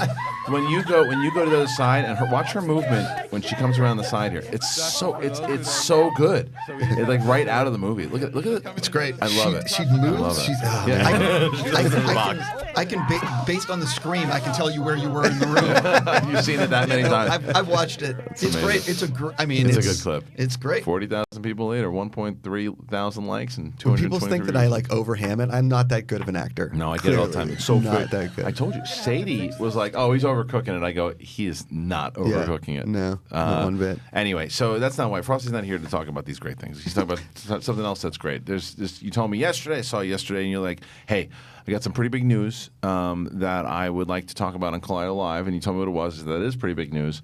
Let's do it. And you're here to do that. So what do you got? So first of all, I have access to the. Please talk into the microphone. Oh, I have access to the Collider backend. So as I reveal it here, I'm going to hit what we call the magic button called Publish. Awesome. And that way the readers can actually, They get it at the same time. Yeah, I know it's what one I of the. just wanted to do while he did that. Just bang on the keyboard. Oh, he like, loved that. Like the cat. Yeah. Yes. Yeah. Yeah. See what it did. Yeah, it's the and last time. publish. What's funny is my cat would love to do that and has done that, and it's come Amazing. close to making a disaster happen. yeah. But no, so What do you got? Yeah, so let me hit There we go. Okay. So it's live on the site in about probably 2 seconds. So I've been working for a little while. We're going to be doing, or I'm going to be hosting a panel with the Russo brothers at Comic-Con in Hall H, which is that's the first panel that's been announced at Hall H. I think it might be. Well, yeah, the Warner Brothers stuff is in Ballroom 20. Right, because that's not a full Hall H panel, right? No, the Hall H panel is for 7,000 people. Damn. It's going to be Friday at 11 a.m. Damn. That's a good panel. Yeah, that is. That's a good time. Yeah, I'm very excited about this. What is it? What's happening? That's a very good question. I'm keeping some of that close to the vest, but we're going to spend some time talking about Avengers Endgame. Right. And will there be more special guests besides the Russos, or the Russos they're good enough? I mean, the Russos are good enough, but I assure you that the Russos and I are not aiming to make fans disappointed for getting in that room. Right. I'm cooking up a few things behind the scenes. I don't want to. There might, I don't want to. There might be some stuff. We're definitely, and I am specifically working on some stuff. But the issue is, like, I had planned to do a different panel or another panel, and scheduling became just really, really tricky. So we're working on stuff behind the scenes. But even if it's just Joe and Anthony, it's going to be a great panel. Great. Hell of a time, by the way, Friday at 11 a.m. That's a lot of times when you do your first panel, right? Sometimes, I mean, unless you're Kevin Smith who can pack out a room no matter what time it is, the late spot is tougher to do if you're not like Marvel or DC. So, but the fact that you got an early spot like that, because a lot of people get the late spots. It's usually what happens. You got an early spot. That's going to lead. Do you know what? Do you have any idea what comes after you? I have some inkling of what comes after, but I absolutely cannot say. Sure. I have a feeling that when they announce the full schedule, that it's going to be one of those things where you're going to want to be in the room. Yeah. But look, I mean, the thing about Hall H at Comic-Con is it usually has Sunday. Thank you. Wow, thank you guys. It usually has a very diverse lineup. They don't just aim at one thing. Right. And the other thing to factor in is a lot of the It's usually TV on Fridays. I was going to say Friday 11 a.m. the one time I went to Hall H was Big Bang Theory. It's Walking Dead a lot of times. It was Game of Thrones. Sure. So Friday's traditionally TV. Yeah, I mean, again, I don't know the specifics of how it's all going to shake out, but I'm confident that Hall H that day will have, that's their big room. That's the big panels room. So here's the thing, though, with that, and again, there's only so much you can say, and I don't want you to give away anything, but I'll have to ask anyway. When it comes to, like, when you do, like, screenings, you talk about, if you have the Russo brothers at the screening of Endgame, you talk about a lot of cool shit that happened during that movie, but there's not necessarily a lot of big news that comes out of it, anything past, like, Endgame. There's cool, like, little tidbits that you get. But Hall H traditionally has dropped news and footage and things like, for example, the first thing that I would want to know from that panel, and I hope you ask it, is they're big Star Wars fans and they're involved in Disney Plus. Will they be doing a Disney Plus show like that? Kind sir, of stuff? I am not wasting the opportunity of having them on the stage. And the other thing to realize, it's a full hour. Yeah, I mean, listen, it is not just to be clear, we are not spending 50 or 55 minutes just talking about Endgame. Right. The Russos have their hands now in a lot of things. They have a production company. They are making a movie this fall called Cherry with Tom Holland. Yeah. They produced 21 Bridges. They produced a Netflix movie. So this is a full kind of find out what the hell the Russo brothers are up to type panel. They're doing Magic the Gathering at Netflix as well. Like you're going to dive deep. Oh, I'm going in. Listen, we're definitely going to talk about Endgame, and I have some fun questions designed to get people talking. When do they start shooting Magic the Gathering? I don't know the specifics of Magic, and I think I could be wrong, but it might be animated. Okay. The reason I asked that is because that is correct. Okay. Because I was going to say if they started working on it already, that maybe we get lucky and they say, "Hey, Steve, we're going to show some footage." Yeah. Listen, I've been attending Comic-Con for 20 years. Yeah. I've been in some amazing panels in Hall H, and I've been in some ones that really suck. Yeah. And I'm aiming not to suck. Right. And I know I'm a fan, just like you guys, and I know what I would want to hear, and I know that what I would want to see, and I know what I would want to learn about. Right. And you want people talking about the panel. Listen, I'm very competitive. Yeah, I know. And I'm not aiming to make it where people, if you attend, I want to feel like you got, especially if you camped out or if you... There's a reason to go. Yeah. I'm giving you my word now. There's a reason to go. But I don't want to reveal, I don't want to. The reason, because otherwise there would be a reason to go if you revealed it. Can we rewind though? Because I don't know how this kind of thing happens. How do you get to host a panel at Hall H? How do you get involved? Do you talk to them first, the Russo brothers, and then you guys talk about Hall H? Or does Comic-Con want you to do a panel, then you pick who you're doing? How does it all happen? Being really honest, I have offered to I've been doing screenings for years now, right, with some pretty big filmmakers and actors, and at IMAX and ArcLight, and only once have I moderated a panel in Hall H, which was End of Watch a number of years ago. End of Watch, great movie. The one with Michael Pena. Gyllenhaal and Pena. They did something at Comic-Con for that Yeah, movie? it was a 30-minute panel. Yeah. I hosted it. Crazy. And I will tell you that it is pretty crazy walking out on that stage with 7,000 people. Sure. Because you walk out and you realize everybody's looking at you. And if you do everything right, it's great. You make one F up. Well, one thing that's wrong, and that's the viral clip that goes everywhere. And not just that, you're being judged by every single person in there. Because it's like, how many times have we been in heard it or said it? Yeah, this host stinks. This guy stinks. Believe me. But getting back to the thing, I've offered many times to the studios and networks and everybody, be like, hey, I'm a pretty passionate fan. I know my stuff. I would love to host. And they just look at me and they're like, yeah, next. It's just not something. And then, I'm friends with a lot of people at Comic-Con, and they even said to me, they're like, well, why don't you just do your own panel? And then I've been working behind the scenes at a few things. Right. And you and the Russos have gotten pretty tight over the last year. 2 years. Well, not even. I mean, keep in mind that. Listen, I'm not like friends with Joe and Anthony. No, but in terms of respect. But respect as far as colleagues. Completely. What people might not remember is for Winter Soldier, which was their first Marvel movie. Yep. I did a screening with them at IMAX headquarters where they sat with the fans. It's like a 95-seat theater, and they sat with the fans. They watched the movie with everyone. This is when they've been into Collider a bunch of times, 3 or 4 times. Like we've been promoting their stuff since before they were the Russo brothers. Mm-hmm. When it was just Winter Soldier. Then I did Civil War with them at IMAX in New York, at one of the Times Square's theaters. And then, we did Infinity War at the Arclight in December, that 2-hour epic Q&A. Yeah. And then, we were discussing, how do we raise the bar? How do we get it for more fans? How do we talk about Endgame in a way that involves more people? And then, I was like, well, maybe we go to Comic-Con, and do it in Hall H, because that's 7,000 fans. And what people might not realize is when we did Infinity War at the Arclight, I had 8,000 people ask for tickets. 8,000 people. Jeez. And that broke every record. And the theater holds 850 or 950 people in the dome. I forget the number. And, there's going to be a ton of people turned away. Right. And so I'm like, well, where do we go? There's no theater that holds, that many people. Right. And look, the fact of the matter is I've done a 2-hour Q&A with them for Infinity War. And a lot of the other Q&As have just been an hour just on the movie. So I have, I think, 55 minutes with them at Comic-Con. It is going to be a challenge to whittle it all down with everything they're involved with, because they are involved with a lot of projects. Right. And then get at least 1 or 2 fan questions probably in there at the end, right? Isn't that always the goal? There's and that one guy. And that one guy every time. I have a few things that I'm working on, and I just noticed the smile. I promise. There's some good stuff. Okay. So, what happens? You pair with them. You guys decide you want to do a Hall H panel, and then you. I'm listening. I mean, there's a microphone next to you. You were saying something. No, it was into the microphone. Okay, like I said, I'm guilty of it. So, so you guys decide you want to do a panel at Hall H.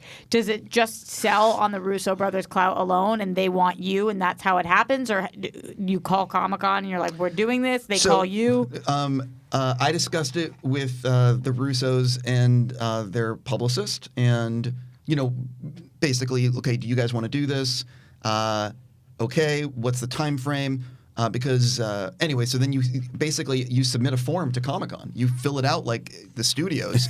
They literally, it's like a even. Do you write at the end? P.S. These are directors of the Endgame. If you know you're stupid. No, not at all. No, okay. But so you submit to Comic-Con, and they have to, they make you wait like a month or something. They didn't make you wait that long. They really did. They make you wait 3 or 4 weeks. When you have a deadline, you have to wait, and then they'll come back to you with an email that says, you've been... Sorry, we bumped you for season 6 of Ketchup and Forks. Yeah, that's a good show, though. Yeah, but the thing is, so what happens is that all the studios, the networks, all these people are submitting their forms and the panels and what they want to do, and then Comic-Con breaks it all down like they're scheduling the NFL. Right. You know, the season schedule. Ballroom 20, Indigo Room, that. So, well, I was just about to say something. So, I think they fill up Hall H, they book that, and then it keeps on going through rooms. But, you know, for me announcing this today, I had to talk to Comic-Con and get them to approve And they said that. it was okay, obviously. Yeah, like you can announce it at this time.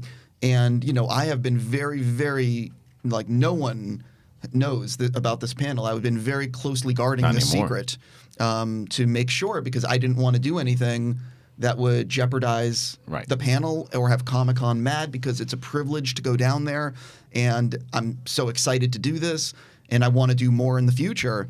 But I mean, I'll just say to you that I had planned on doing something called, and mind you, this is just the thing, but I was going to do directors on directing. And I pitched this idea, and I reached out to a number of filmmakers that I knew, and the problem was scheduling. All these different filmmakers were like, well, I don't know what I'll be doing on Comic-Con weekend, because I needed to let them know like 2 months ago, you know, like to work it all out. And so I had a lot of filmmakers express interest and say, I'm very interested, but you couldn't get the schedule to lock down. Sorry, we got to pause. What was it? It's the LaCroix. In your mouth? It's just doing stupid things. It sounded like a dinosaur. It does sound like a dinosaur. didn't Did hear you not that? catch that too? Yeah. I did. I caught it, but I didn't know what that was. Yeah, so I thought left Cody it was alone. doing a Jurassic Park soundtrack in the sounded back. And Seriously. Kristian was like, so I don't know if he was happy with himself or embarrassed. It was that smile, like A little of both. I A know little what column you- A, a little column B. Sorry, it was Macuga's reaction off to the side. He goes, because it sounded like an actual dinosaur. It's just a lot of fizzies. Yeah, Not as Frosty, cool as sorry. the Hall H panel. This is the show, buddy. Yeah, that's the show. It's not movie talk. What else? Sorry, you want some LaCroix? I'm good, actually. I am good. So I have a question for you. Russo brothers, Cleveland guys, really good dudes. You know, you've got a full hour of Hall H. What was like the dream guest? And you don't have to say like spoiler alert, we got this person. Like dream guest to add on to the Russo brothers. If it was Russo brothers and they could bring out one other person, who would be that dream person? I mean, the dream probably is Downey Jr. Okay, because He's going to be there. I don't think Downey Jr. is going to be attending. Why would he be there? Yeah, I mean, I don't see it. I mean, but that's the dream, just because he has not really done too much press, I think, since the movie has come out and people know what happened. Yeah. When's it come out on Blu-ray? I don't actually know it, but I mean, it's being re-released, as you know. I'm sure you talked about it next weekend in theaters with like that deleted scene. Is it really a re-release? No, what are you talking about? Just kidding. I was going to be like, what? Wait, is it really a re-release? Or, you know, it's kind of still been in the theaters? I personally, I get what they're doing, but I actually disagree with it. I think that the re-release would be more powerful at the end of the year. Yeah. When you could offer that kind of stuff, and so you don't necessarily disagree with the re-release. You disagree with the when it comes out. I don't disagree with that. I think I have no problem with them trying to beat Avatar. I think it's a silly thing for anybody to say that why are they trying to do this? It's cheap. Avatar beat Titanic, then beat the record, then re-released to get more money on the record for make it harder to catch them Multiple times. And if they wouldn't have done that, Endgame would have passed them already. Yeah. So that part of it, I think is silly. Imagine creating a movie that was that close to being the number one. I would re-release my movie. Yeah, totally. But I agree with Frosty. I think Frosty's right. I think you could probably have a little bit more powerful if you did it towards the end of the year. Look, the fact is that I think.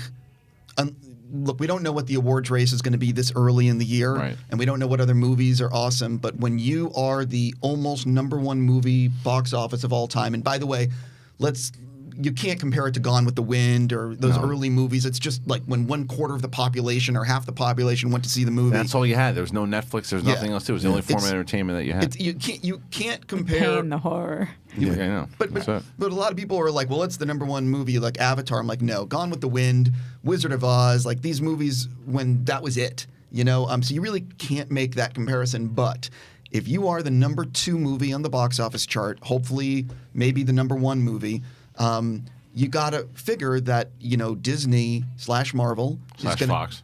but they're going to make a push for this movie being up for Best Picture. I think you make the argument that you make the push for Downey for Best Supporting Actor. You go after the Russos for Best Director, and I think at the end of the year, when we know what the competition is, I think Endgame is a player in the awards race. It is, Marvel's Return of the King. Yeah. Yep. And I think that you can't argue with a movie that's made this much money, that's had this much of a cultural impact. And the thing that's crazy, and I think we all need to take a step back, what Marvel and Kevin Feige have done, the fact that these movies, any movie, is so hard to make. We all know, we love movies. We go to the movies all the time, and we see misfire after misfire, or a movie that came so close but missed it. Endgame is awesome, and it's the culmination of 22 movies, and what they accomplished is insane. Yeah. And it's amazing, and I think that I personally think that it's a player in the awards race, and that's why I think at the end of the year, it's a more impactful re-release. I would imagine that they're going to do another end of the year too. They probably have another deleted scene that they're going to throw in there. I'm sure that, like, you asked the Russo brothers for the Hall H panel, is there like a behind the scenes doc that you want to show, or like is there another deleted scene that we can show? You're not giving anything away by your face, but I'm just saying that was probably part of a conversation. Correct? I think that everything is fair game with the Russo brothers panel, and again, I want to reiterate, I want to emphasize this. It is not an Endgame panel. Mm-hmm. This is a Russo brothers panel where we will talk about Endgame, we will talk about Marvel, but I'm telling you, they have their hands on so many things right now because of their track record of 4 movies that are all great. Do they have anything to do with any of the Marvel Disney Plus shows? I actually don't know, but that's a great question to ask them on stage. There you go. Going back to something you said, a little unrelated, but you think that Robert Downey Jr., it would be supporting? Yeah, without a doubt. I don't think that any person I could be wrong about this, but I think it's all a supporting cast. It's an ensemble There's cast. not one actor in that is the lead actor. It's all supporting. And I don't think you can make the play that Downey is the main actor in that movie. He's not. Do you know what I mean? I don't know. I'm just curious because I've heard both. I think supporting actor is probably the play that you could make, and you probably have a better argument to go for a supporting actor than for a perfect example. I think Mahershala Ali was as much best actor in Green Book as much as Viggo Mortensen was, but they went for supporting, right? And they got it and they won it. I think that. By the way, I think that is insane that he went for supporting. He is. He's the lead. That's absolutely But you get that kind of stuff all the time where people, because they want to go for the awards they think that they can get if they go for supporting. And I think that with that particular thing with Downey, you can make the play for both if you wanted to. And I think it's smarter to go for supporting. I don't think you can make the play for actor because the competition on actor. That's what I'm saying. Is going to be insane. Well, that's what I'm saying. Yeah. I'm saying you could make the play. You just have a better shot with getting him nominated at supporting, because I do think that he is the protagonist of that movie. I think that if you look at everything that happened, the entire series, everything leads, because even, again, spoilers if you haven't seen the movie, the whole part, the beginning of the movie of Iron Man, the whole thing is, or at the end of Iron Man, he says, "I am Iron Man." It ends Endgame with, "I am Iron Man." Did you guys see that green screen thing, by the way? Did No. you guys see him shooting that came out this? No. I saw it this week. I don't know. Did you know what I'm talking about? Seen it. It's Downey Jr. with the green screen behind him doing "I Am Iron Man." They had to reshoot that. You know that, right?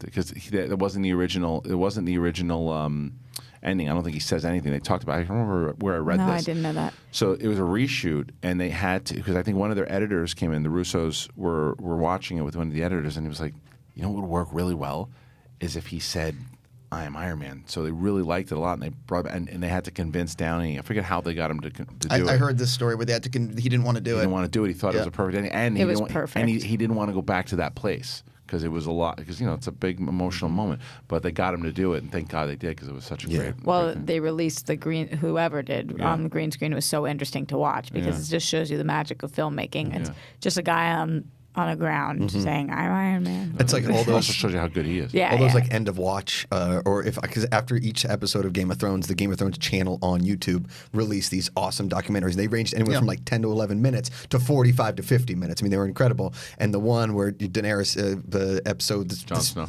No, the second to last episode where she lights all Westeros or King's Landing on fire.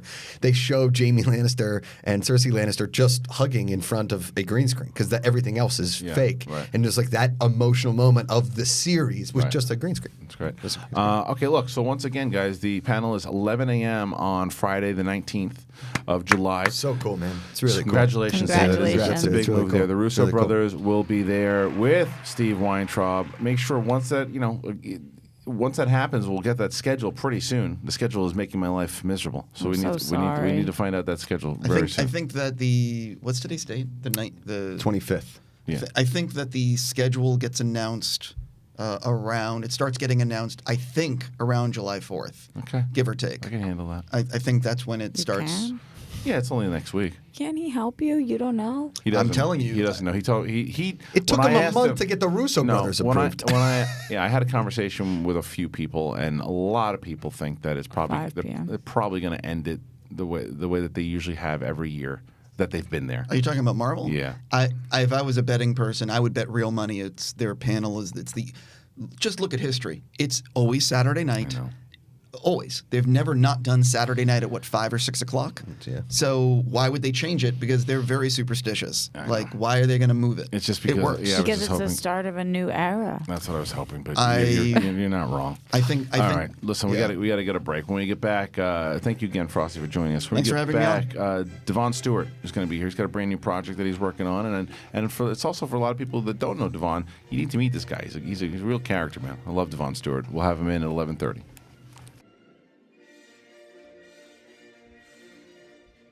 Got there before the headphones that time. Good job, Cody.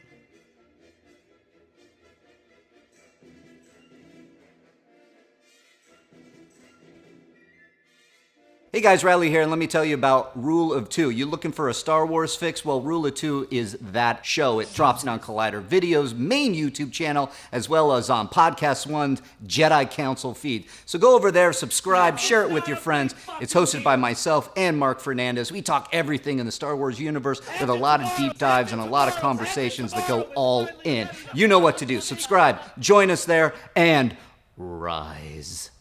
Hey everyone, John Rocha here, the host of Collider Mailbag. A new episode drops every Saturday and Sunday in your face and in your ears, answering the questions from you fans about the world of entertainment, film, and television. Me and great guests from our sphere do the best to answer your questions from Twitter, from Instagram, and of course, email as well, every Saturday and Sunday.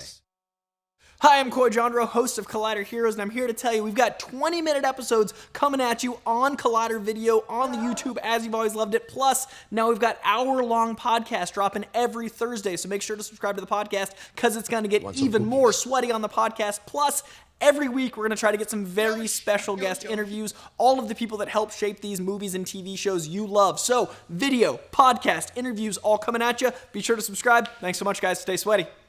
Hey guys, Perry Nemiroff here to let you know that The Witching Hour is all over Collider right now. You can listen to that horror-filled podcast with myself, with Haley Fouch. We talk about witchiness, we talk about slashers, we talk about space horror, you name it, all on that show on the Collider Factory feed. We also have clips on the Collider Podcast YouTube channel, and on top of that, you can find an article all about Witching Hour every single Tuesday on Collider.com. Check it out, get scared. Hopefully you survive the Witching Hour.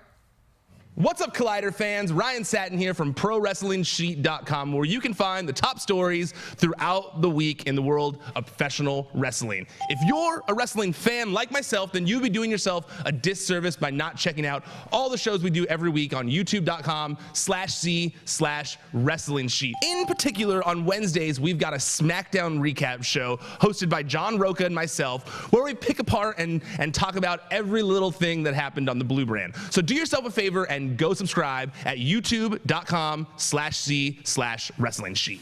Hey guys, Perry here to let you know about the new edition of Collider Movie Talk. We are going to 5 days a week. We have a short, sweet 20-minute show where we fouce on the two biggest stories of the day. You can expect to see all of your favorite Collider personalities on the show, including Jeff Snyder, John Rocha, Haley Fouch. You're getting Josh Macuga every Friday. We're going to have a blast. It's going to be informative, fun. Come join us. 3 p.m. PT live every single day of the week, right here on the Collider Video YouTube channel. You can also find the show on the Collider Movie Talk feed on our podcast network, so go watch, go listen, however you prefer to get all of your movie news. Hey everyone, John Rocha here, the host of Collider Sports Time. Well, you know, if you've been watching us Every week, you know, we break down the latest and the greatest in the world of sports, talk about the big issues, the big games, all of it with a rotating band of guests like Matt Nose and Josh Macuga. We've had Taylor Bisciotti on. We've had so many great guests. Now, if you want to see more of Sports Time or you want to try it out for the first time, remember to subscribe to Collider Sports YouTube channel. And if you want to take us along with you in your ears, you can go and subscribe to the Collider Sports podcast feed for all the sports goodness. Hey guys, it's Reilly here. Let me tell you about the Reilly Roundtable. You know it, right? It drops every Thursday on Collider Conversations, and I have guests from all across the space. John Rocha, Gray Drake, Alexander Desplat came on at one point. We talk everything from movies, we talk about life, and everything in between. What do you want to hear? What do you want to talk about? It's the Reilly Roundtable every Thursday on Collider Conversations. You get it there.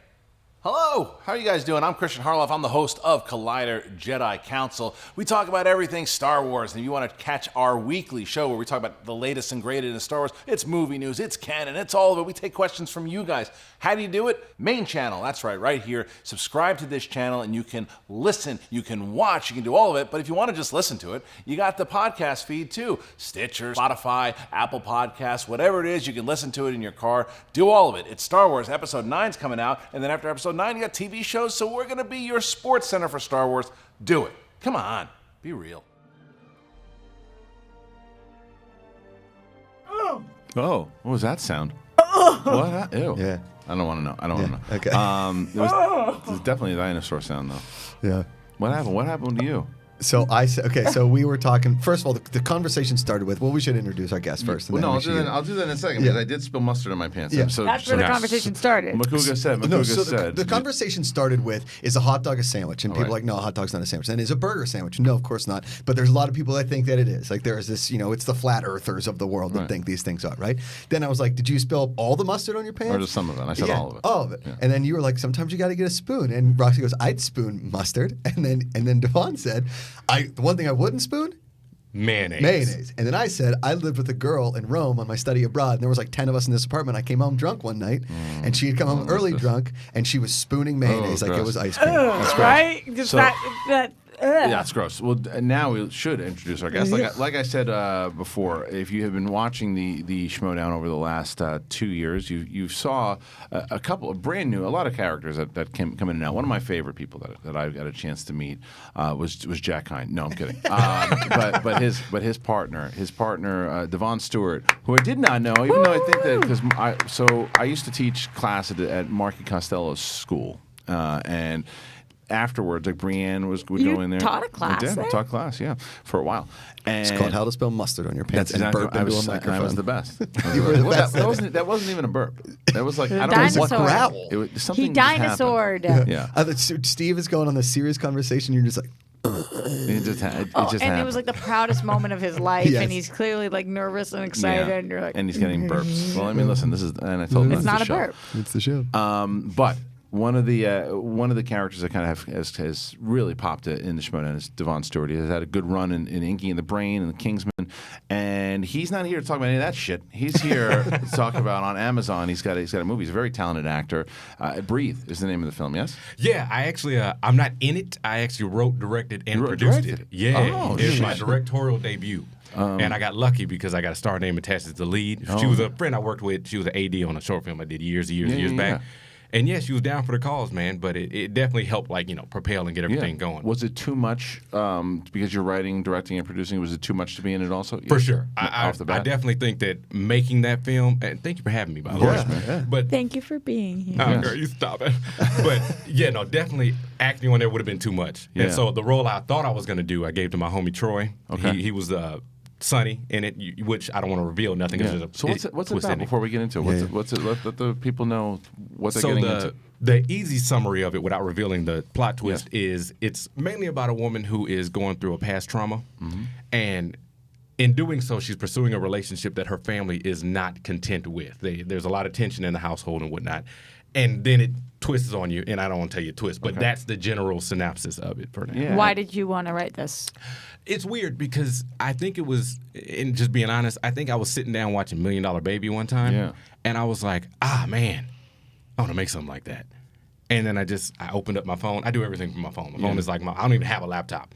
And I just started writing in Final Draft. And then 7 drafts later. You wrote in Final Draft on your phone a feature. I did the entire film from my phone. I didn't shoot it from my phone. I went to the camera house because my cinematographer had a hookup on an Arri Alexa, so I was like, all right, we're going to use that. But I did everything from a phone. It's crazy when people say, like, I can't do something. If you got an iPhone, you can do it. I didn't even know I could put Final Draft on my iPhone. I use it all the time. It's amazing. It is amazing. Does it link to your... Well, you don't have a computer. Does it link to your computer? Yeah, totally. It just share it to your email, whatever you want. Your iCloud Drive, everything. Yeah. But, I mean, 0 monologues then, I'm guessing. Like, that's too much. Oh, no. You can, it literally writes just a regular full script. On your thumbs. Oh, yeah. No, my thumbs, I'd be going. That's your thing. I'd be going. My thumbs. But wait, but this is not a comedy, though. No, not at all. I would expect a comedy out of you right away. And you know what? I definitely am working on getting that out there because, I mean, I've worked on sketch comedy and, wrote and produced for that stuff before. But well, your timing is so good. That's one of the things about, like, it's, there are a lot of people that what we do with the Schmo Down to where it's like not everybody's a performer. Yeah. And not everybody gets comedy and gets the moment. People can cut promos and do things, too, but you have just like a natural ability to it. And I know you've been trained in I appreciate that. With Thank stuff, you. But you're pretty good too. You're pretty good too. But what I'm saying though is that you can just tell when somebody has that kind of natural ability in comedy. So it's interesting that this is for your first time doing more of like what, drama thriller. Yeah. It's like deeply dramatic and emotional, which is weird because I was like, I don't know. We all got all kind of weird crevices in our brain, and I guess that's the one that was like, hey, this is the one you're gonna do first. It's the story you wanted to tell. Exactly. It was the first one you wrote or the first one that you actually made? It was the first one. I would actually say it's the first one I went to completion with writing because, like, I feel like we all kind of start something and then we're just like, I'll work on something else for right now. But that was the one I went through, like, first draft, second draft, third draft, and then Tristan was like, I really like it, I want to do it. And that was like a year before. I've seen Tristan Mays in before. MacGyver right now. I think she's shooting season 4, if I'm not mistaken. You've seen her in Vampire Diaries. You've seen her in. That's where I know the name. Can you guys pull it up behind me so I can? Yeah, do a quick Tristan Mays IMDb. Thank you. They said name Tristan Mays. Tristan Mays. Tristin. Yeah. What? So you're talking about this, obviously serious drama, all this kind of stuff. Oh, she's excellent. Yeah. Fantastic. Yeah. And that's what she looks like all the time. Like I've seen her at her worst, and she looks exactly like that. Wow, that's just what happens. Her whole family is gorgeous. Her brother fine as hell. Her mama fine as hell. Her daddy fine as hell. All of them fine as hell. You like that one so much. While he's recovering. So one of the other things, though, too, that when you see this is that obviously you have Tristan involved, and this probably helps, but your first time doing something, you get on, and how does it get on Amazon? How do you get it on Amazon? Oh man, I got accepted into what Amazon Prime has called the All Voices Festival. Yeah. I think it is, and then in doing so, they give you the option to choose 2 markets, and the options were Japan, Germany, UK, and US. Well, obviously, I don't speak Japanese or German, and I didn't get those captions. So I was like, got English captions, give me UK and US. I feel like I know more people there anyway. Right. And once I did that, they cleared it through. I had to make sure everything was good, the promotion, the pictures, everything. And then, they popped it up there, and it's up there till October 1st. So the movie was already complete when you submitted it for... Yep, I shot it end of June, beginning of July, and then I was wrapped and fully completed, production completion by September. And a lot of our fans, I think, are indie filmmakers out there who are aspiring to be in the industry. How do you go about financing something like this? Well, I got lucky because the last, I don't want to say lucky, but I got good reps out there. I booked some work, and in the last 2 years, I've done quite a few commercials. I did the Ford commercial, the hot dog and sandwich. Yeah. I was still kind of the CarMax guy right now. They kind of bounce back and forth between me and Andy Daly. So, so you personally financed this? Yeah.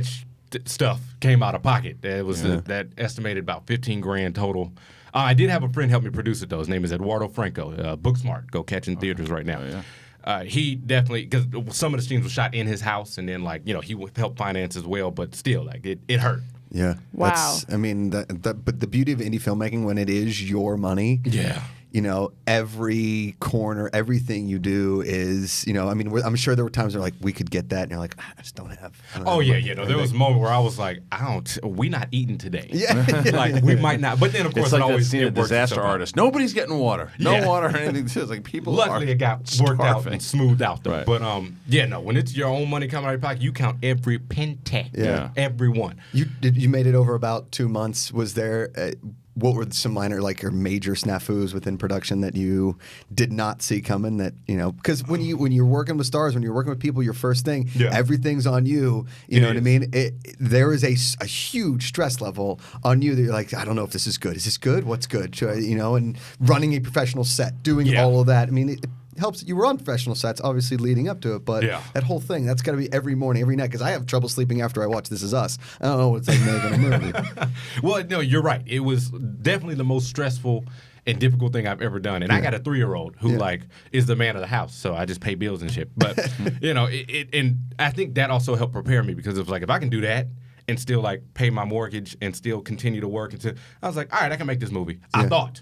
And that was still, like I said, the hardest thing ever because not only was it writing, directing, producing, like I had to make sure I got the catering. I had to make sure all the schedules lined up. I had to make sure everybody got the thing. And it went through SAG, so I had to make sure everybody like signed in, signed out, make sure I got the hours right, make sure we're not here too long. How does that work then too? Because like you said, it's your first time and you've had aspirations to direct and do, but this is your first kind of big project to get, and and being the other side of things that it's all about the director's got to get your respect. The director's got to get you. You got to be able to, because you are an actor, so you're probably an actor's director. You know that's the thing you got the benefit. But how do you get them to trust you? How do you get them to know that you're gonna first time director? That's always a first time director's problem. So you got to convince them that you are the right captain for the ship, even though it's your project. Mm-hmm.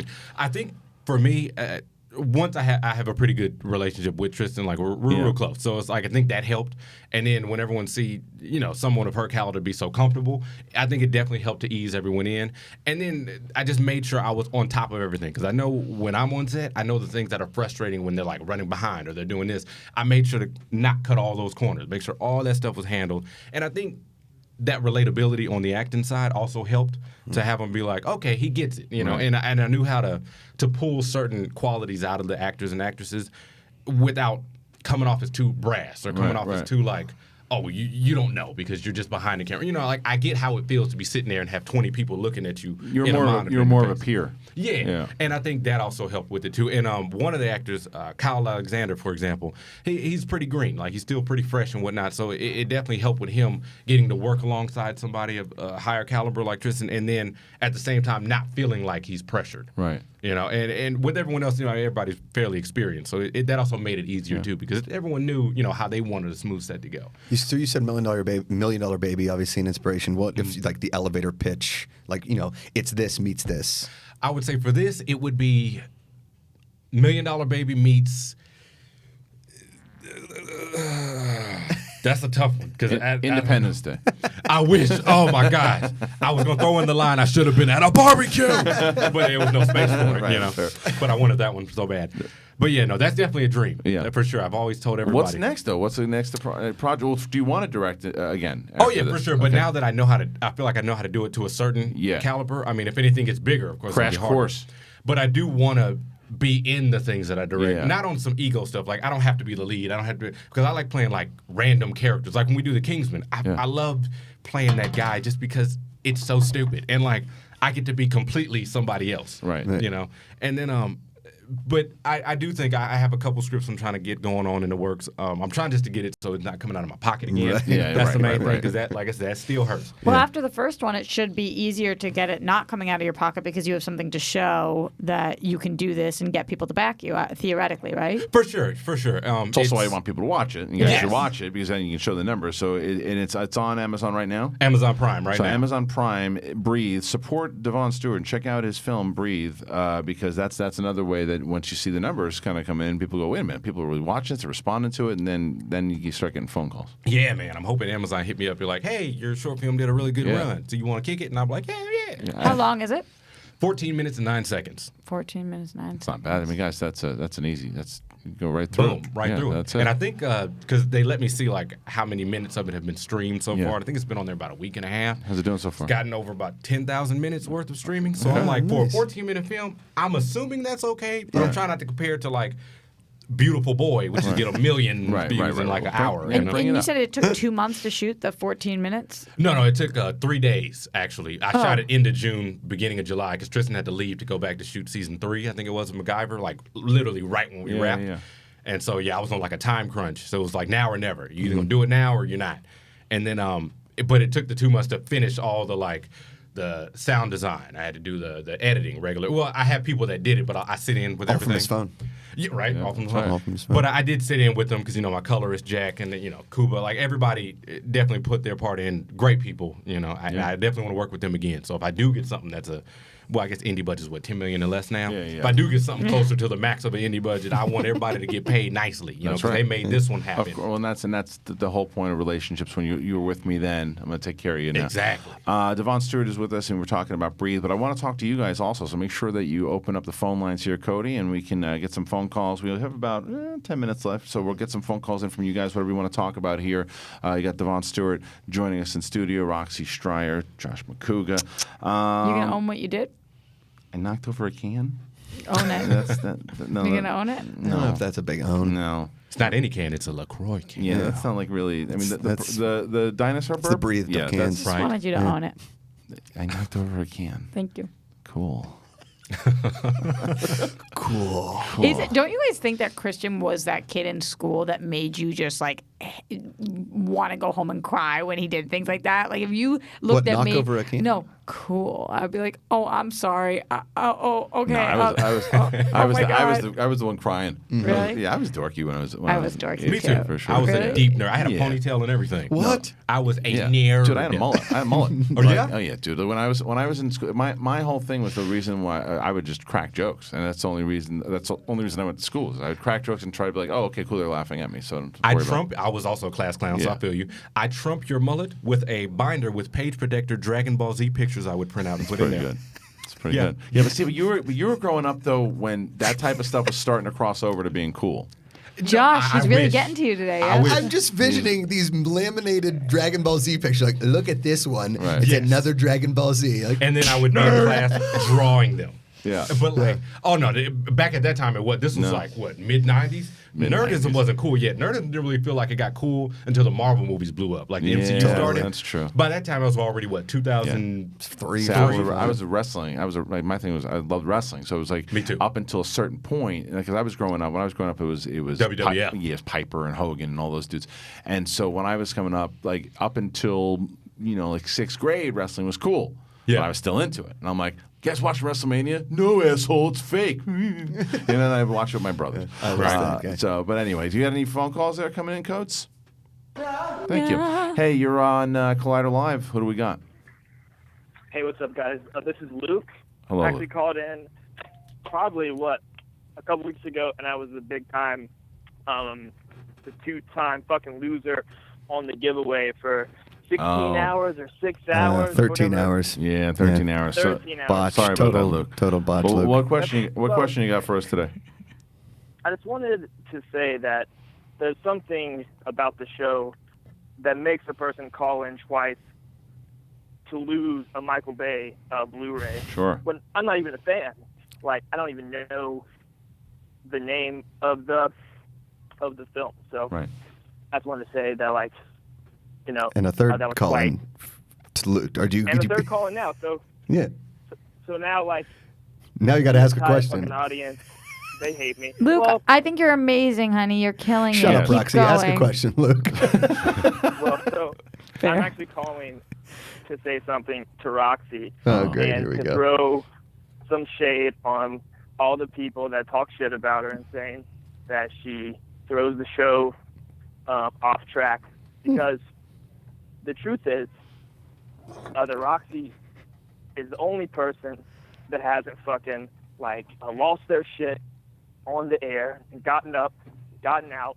Oh, that's a shot at me. Cool, Luke. Yeah, cool. For me, All right, Cody. first one was me. Cool, and then we didn't do an SMD moment, I guess, because we missed that whole thing. Yeah. But I think he's saying I didn't storm off.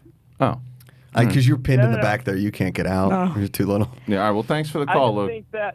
I just think that Roxy deserves some more credit. Thank you, Luke. I think we give her enough credit. I think I don't think he's talking about us. I think he's talking more of the Oh, fan the base. fans. Yeah, he's not talking I about think you about to get Yeah, hit by a prom post. Yeah. All right, well, Luke, I appreciate it, man. You know what I'm going to do though, because Thank you so much. because Luke was. I see what Luke was trying to do there. Yeah, I think so, too. It didn't go over as well as he hoped, but It's hard to compliment somebody at other people's expense. I know, but that are my friends. I see what he was so, trying to do. He's yeah. He's trying for the fan base stuff too, Thank but you, Luke. he wound up. He didn't make any friends doing what he's doing. But here's the. What are you doing? FaceTiming? No, I'm going to read something that someone sent to me. Luke actually reminded me because this I think this is a better version of what Luke was trying to do. So this guy, Johnny Peter Patrizza, who said that I can read this out. Otherwise, I wouldn't read it out. This is a really, it was a fantastic message to wake up to this The morning. DM? Yeah, and it was a fantastic message to wake up to this morning. This is for all of us. But it says, "Hi, Kristian. I'm writing to you because I wanted to thank you guys at Collider for all the entertainment.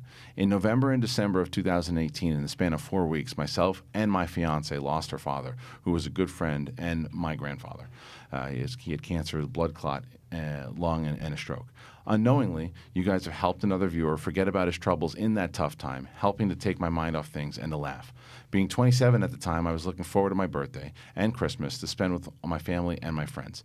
I enjoyed listening to the show before the 23rd of November when my fiance's father passed away. But that night, while she slept, I was listening to Collider, laughing along. Many nights like that followed, sometimes staying up until 3 a.m. I managed to catch all the live shows. One bright spot amongst all this was the loss of finding out that my fiancé was pregnant. I got to tell my grandfather as he lay in the bed in the hospital before he passed away that I was going to be a dad on the 19th of August. A boy 1 week ahead of schedule, possibly naming him Philip Anthony David Patricia. He couldn't really respond other than a grunt or two as it was getting harder for him to speak. I like to think that he heard what I said and not just my voice. Living in Australia, I haven't been able to get a schmo down and thank you all in person, but maybe I'll try to call up if I can stay up one night. I wanted to send a care package to you guys. I didn't know how to do that. So for now, this message will have to do. Thank you for helping change the day for the better for all those hard times. Can you please pass this on to the crew? And I don't mind if you read it on air. I don't mind at all. I like what you do.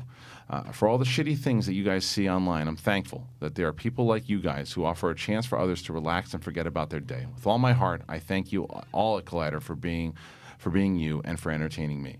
If I could ask one favor, let me know how to send the thing. To Cody Hall, I send a congratulations from one future father to another.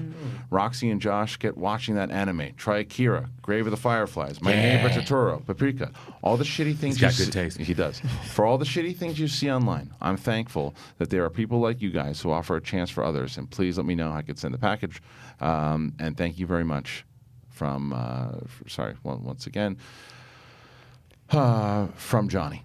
Yeah. Thanks, really Johnny. Nice. It was really so nice. I mean, that to me is exactly, that's the type of thing. 'Cause Appreciate that, you wake Johnny. up, and I think that whether we told Rachel or we tell myself included, there are people that sometimes just like, oh, there's a lot of negativity that we focus on sometimes. That when you get something like that, you realize that most people that are listening, they're listening because they like what you do. They're watching because they like what you do.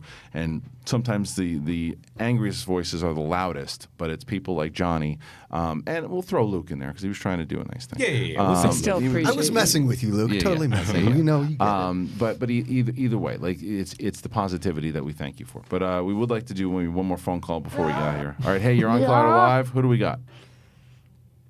Hey, this is Garth McMurray. Hey, Garth. Garth, big We supporter. love Hello, Garth. Garth. How you doing, man? What's up? All right. And I first wanted to say that, like that last guy, I've had a lot of hardships in my life, and I've got a lot of health problems. I don't get out with friends and family as much as I'd like, and the Schmodowns and Collider Live are a great escape for when I'm like trapped inside and get some entertainment and contact with people and in the Facebook groups and whatnot. And I just wanted to thank you guys for years of entertainment. Oh, thank you, Garth. Thank you, Thanks, Chris. Garth. Great listening spirit. And the question I had was for Devon about, you talked about, like, if you get a bigger budget and you get to do an independent movie, do you already have plans? Do you already have a script in mind? And any sort of actors and actresses? Well, I do appreciate you hitting Garth. me up, Garth. Thank you. I appreciate that. But I do, actually. I'm working on some scripts right now. I try not to spread myself too thin, so like 1 or 2 in the works.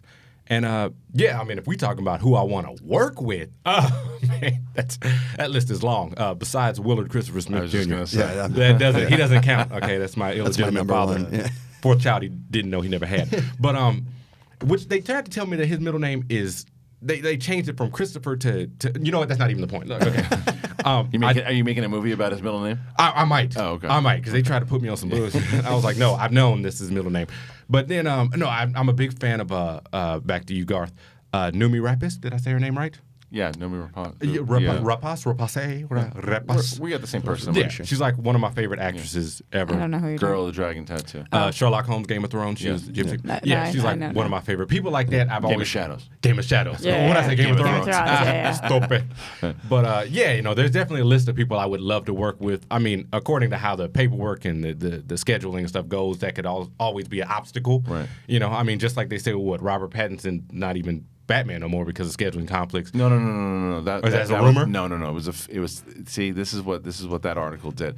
The article said that Robert Pattinson has to drop out of movie or whatever the way they said Batman. But he had to drop out of another movie in order to do Batman. But the way that they said it inside of the headline was to make it seem like he was dropping out of Batman. It was definitely clickbait. Yes and no. It was. It's true from a certain point of view. Yeah. Favorite Will Smith movie? Yeah. Favorite Will Smith movie? Yeah. Ooh, that's a hard one because I have like a top 15. I'm gonna say right off the bat, one of my favorites to watch like repeatedly is like Ali. Okay. I really like to watch Ali. But that's when he was like deep wheel, snotty nose, crying, punching the steering wheel. Plus he was like not regular, charismatic, sexy Will as always. He was like Ali. Yeah. Like I ain't going to no Vietnam. Ain't no Vietnam. I'm like yes. Well, Devon Stewart, once again, everybody, thank you for that phone call from Garth. Devon Stewart, make sure you check out on Amazon Prime, Breathe. It is the short film debut here from Devon Stewart. Come back again, man. We got to see you. Definitely. For sure. And you can catch him and his great partner, Rachel Silvestrini from Inky and the Brain, which I'm sure they'll be doing another match pretty soon. Thank you to Roxy Striar, Josh Macuga, John Rocha, Reilly, and Frosty, obviously, for joining us. Hey, Alex, Cody, the whole crew. Make sure you get those tickets for the schmodownlive.com if you're going to be in New York, August 31st. And let me know if that, are we doing San Diego, guys? So go on over to the schmodownlive.com, get those tickets for the Inner Geekdom Championship. See you tomorrow.